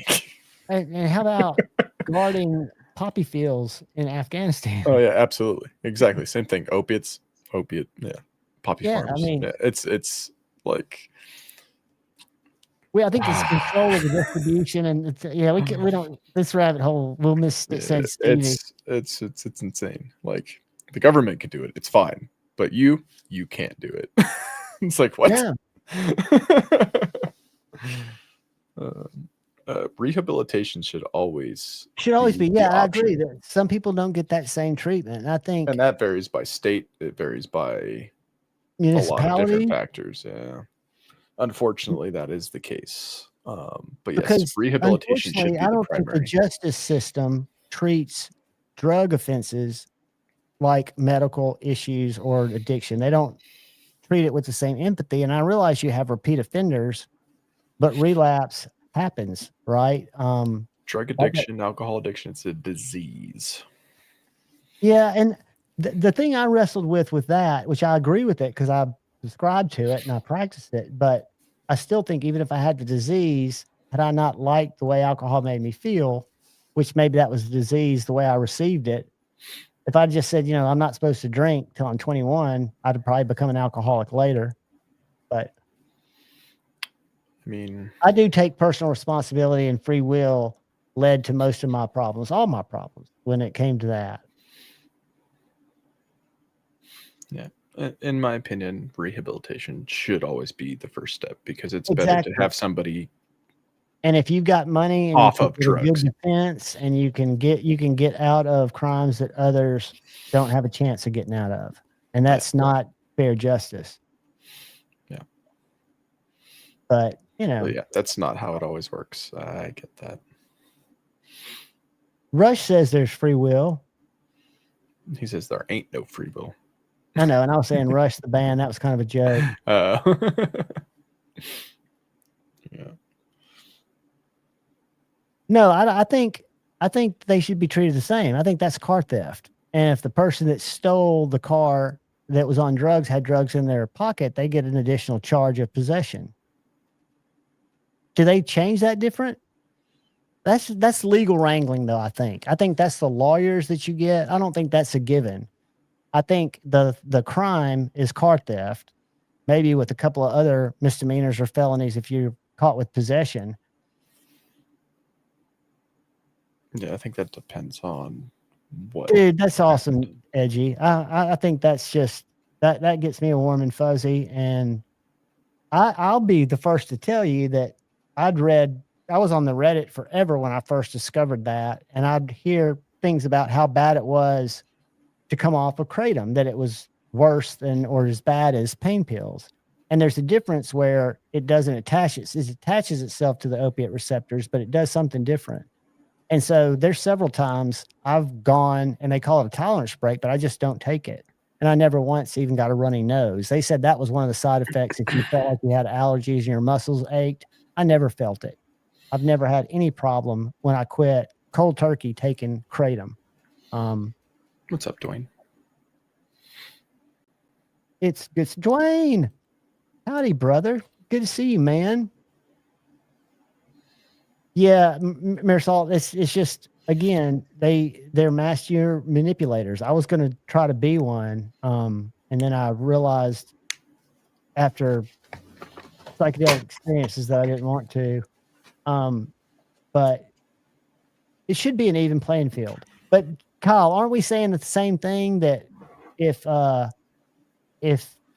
you steal a car, whether you're addicted or you're not, the crime is car theft. The reason someone would get rehab, I would think, if they both had like no priors and one wasn't on drug and one was, neither one of them should get jail time.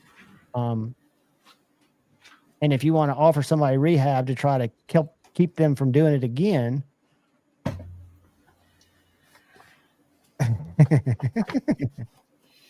yeah, opiate constipation is a real thing. It is real. Yep. Yeah, there's something bad going on when you haven't shit for like 4 days. Yeah, I Shit mean, once a day. Everything slows down. Mm-hmm. Shane, that's too kind. You would have, buddy. You definitely would have. But I would never, because again, I feel what made me realize that I could suggest things like that was when my sponsor turned me on to the Indian dick pill pharmacies. He said, dude, don't go to Walgreens to get your this. Here, use this place. He goes, I feel kind of bad giving it to you. Same time, too. It gets back to being just normal. I poop What do we daily got? now, and it confuses me. Yeah, it does. Dude, I can remember some rough. I mean, that was, and that's, I think that's what got Barry Gibb, right? Or what? Which is the Gibb that had the intestinal blockage? I don't think they ever conclusively said it was because of opiate abuse, but I think it was. I'm not sure. It was one of the Gibb brothers. Horribly traumatic, dude. I mean, it's just, and not to mention what all that waste was doing while it was staying in us. I used to shit every 2 weeks. That's definitely not good. No, dude. I used to freak out when it was like 4 or 5 days. Like, and I was like, bro, I still haven't pooped. And then when you do poop, it's these like tiny little freaking little rabbit pellets. Little rabbit pellet. I kept a bottle of Metamucil. I would drink that shit all the fucking time. Not the Metamucil, the what's the oily stuff that was lemon flavored or grape flavored? I'd get it at Walmart. It's clear. It's I never used anything. I'd freak out. Oh, I did, dude. Because I hated it. I'm a little dude, but it was tough. Let's find out. Poop. Hey, 1931 It was a leather liquid? works for you. Yeah, it's called mineral oil or something. No, it's called. It's just go liquid laxative. Natural laxative. Liquid poop laxative. Magnesium. Magnesium. Yes, magnesium citrate. Mm-hmm. That stuff, dude, is the bomb. It tastes decent. You have to drink about half a bottle. So I'd go buy 4 bottles of it and I'd keep it in my thing. And after a couple of days, I'd drink half a bottle. But You get the turtle head. Oh yeah, you got a turtle head poking out too. I don't know if y'all ever watched. Do y'all remember when Bobby Brown and Whitney Houston had a reality show? What? Bobby Brown, who was married to Whitney Houston, they had a reality show. Y'all are probably too young. Look it up, because there's a look up the scene on YouTube where Bobby Brown's telling the people that he loves her so much that when she can't get her poop out, he'll go in there and he'll pull it out of her ass. It's magnesium citrate. Being Bobby Brown. No, it's not. BB, no, it's not that one. It was Bobby and Whitney, I think. Oh, let me go Bobby and Whitney. I'm gonna find the same. We're gonna play it. I'll get a strike for this because it's so good. Bobby goes, I just go in there and I'd reach It says in. being Bobby Brown. Bobby and Whitney. Maybe that was it. Whitney. That was 2005. Poop scene. Let me see if I can find this. Whitney's duty bubble. This is it right here. All right. So, because I love you guys, and I'm gonna take a strike. What was the show called? YouTube full. It is being Bobby Brown. Okay, Whitney, this is 2005. Yeah, Whitney's duty bubble. I'm gonna dig a duty bubble out of your butt. Okay, all right. He's tripping. Do the do. He's got to go with her now. Her was 2 days coming out of her butt, and she couldn't get it out, and I had to help her. Bobby dug it out of Whitney's ass, people. What did we learn today? Shane would have paid Bobby Brown to pull poop out of it. Oh, Shane. And not only that, I'm surprised I didn't blow a carotid artery or an aorta. I mean, it was not pleasant at all. And you didn't feel that relief afterwards. You just felt like you'd been eaten by a Maglite. Oh, Drew, dude, that is love. I think it's just addiction. Yeah, it's not. Opiate poop. That was like on A&E or something. He goes, you remember when I used to pull that duty out your butt? I think I've actually seen that show. Yeah, it looks vaguely familiar. It was a train wreck. And what's so sad is their daughter was young in that, and she's no longer with us, because I mean, you go back, is it environment or is it biology? And I think for her, she didn't have a chance. Blow an O-ring in a big way. Blow an O-ring. But again, if anybody out there struggles, just know that you don't have to struggle alone. And there's light at the end of the tunnel. It may not seem like it, but there is absolutely light at the end of the tunnel. And you just got to be ready. You know, nobody can help you.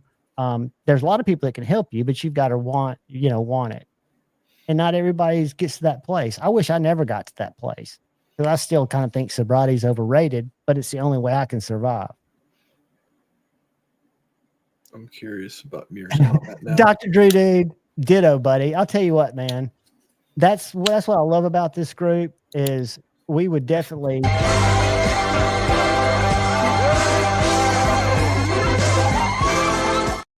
Duty bubbles out for anybody. Duty bubbles out for anybody.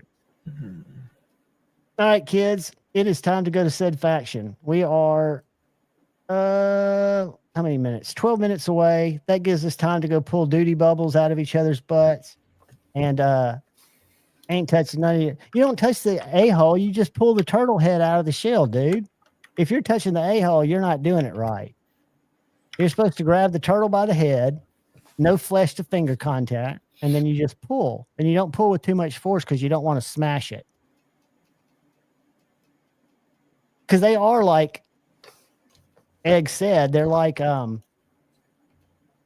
were those gummy things that weren't gummy? They were like you get them around Halloween. They were like jelly beans, but they were bigger than jelly beans.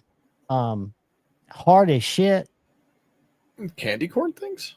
No, not the candy corns. They looked like eggs. Oh, I know what the fuck. They were nasty. I don't know what they're called. They had white stuff in them. They were gross. Yeah.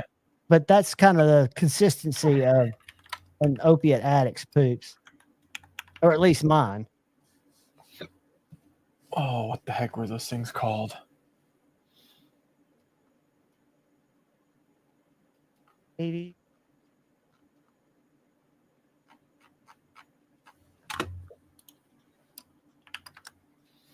They were images. These right here. The little speckle ones? That's this one right here. I'm gonna show you what I remember and what my poop consistency was for these little guys. Mm-hmm. They're bigger than jelly beans. Yeah. Not these, because these are too soft. Yeah. But they were about that size. Yeah, it's bad.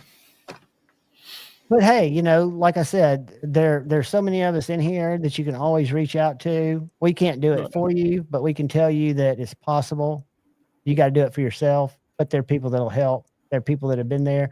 Big old jelly beans. They look like deer poop that I've come across when I used to go out and walk in the woods. I mean, you're lucky if they were that big, dude. Mine were smaller than jelly beans. They were not fun. Yeah, and they'd fill the bottom, and they didn't like to go down. It was 100 times. And then you get to a point in your life you I have to poop now with like freaking toilet paper in the bowl because I don't like that splash. Oh yeah, I did. It's such I mean, it's a cleaner experience. It's just all around better. For me, it has been better. Now, there have been days when I have, thought about it, but never to where I was craving. Just because, again, I think, and I've never been to rehab, but I think the harder of a road you go down getting well, that's kind of an incentive, at least it was for me, not to go back. Dinosaur eggs, that's exactly what they were. Michael Upchurch, let me Google that before we go, and then we'll get out of here. Called. That's exactly what they were called. Yep. Because that name sounds familiar. Dinosaur eggs. It does. That is them. Where is it? Bunch of different ones. Did I spell it wrong? Dino eggs. That was it. Dino eggs. I think they're called Dino egg candy. Yeah, Dino egg candy. Robin eggs. No, Robin eggs. No, Robin eggs are the chocolate filled ones. The Whopper ones. No, that's not the right one. Oh yeah, those were them, dude. And I mean, it was painful. It was, there are a lot of things that we take for granted when we're in active addiction that we deal with, and afterwards we're just like, yeah. But guys, I love each and every one of you. Eggs, you got anything to say for these lovely people? Much love, everybody. See you guys soon. I'll do a little members live tomorrow at 11. Y'all stop by if you're around. But most importantly, look out for the guy or gal to your left. Look out for the guy or gal to your right. Please look out for each other. Be kind to each other. Know that you've got differences in knife steels, in countries of origin, but it doesn't matter. It's all the same. They're knives. We're friends. We make our own choices. I love y'all. Love you guys. Hi, guys.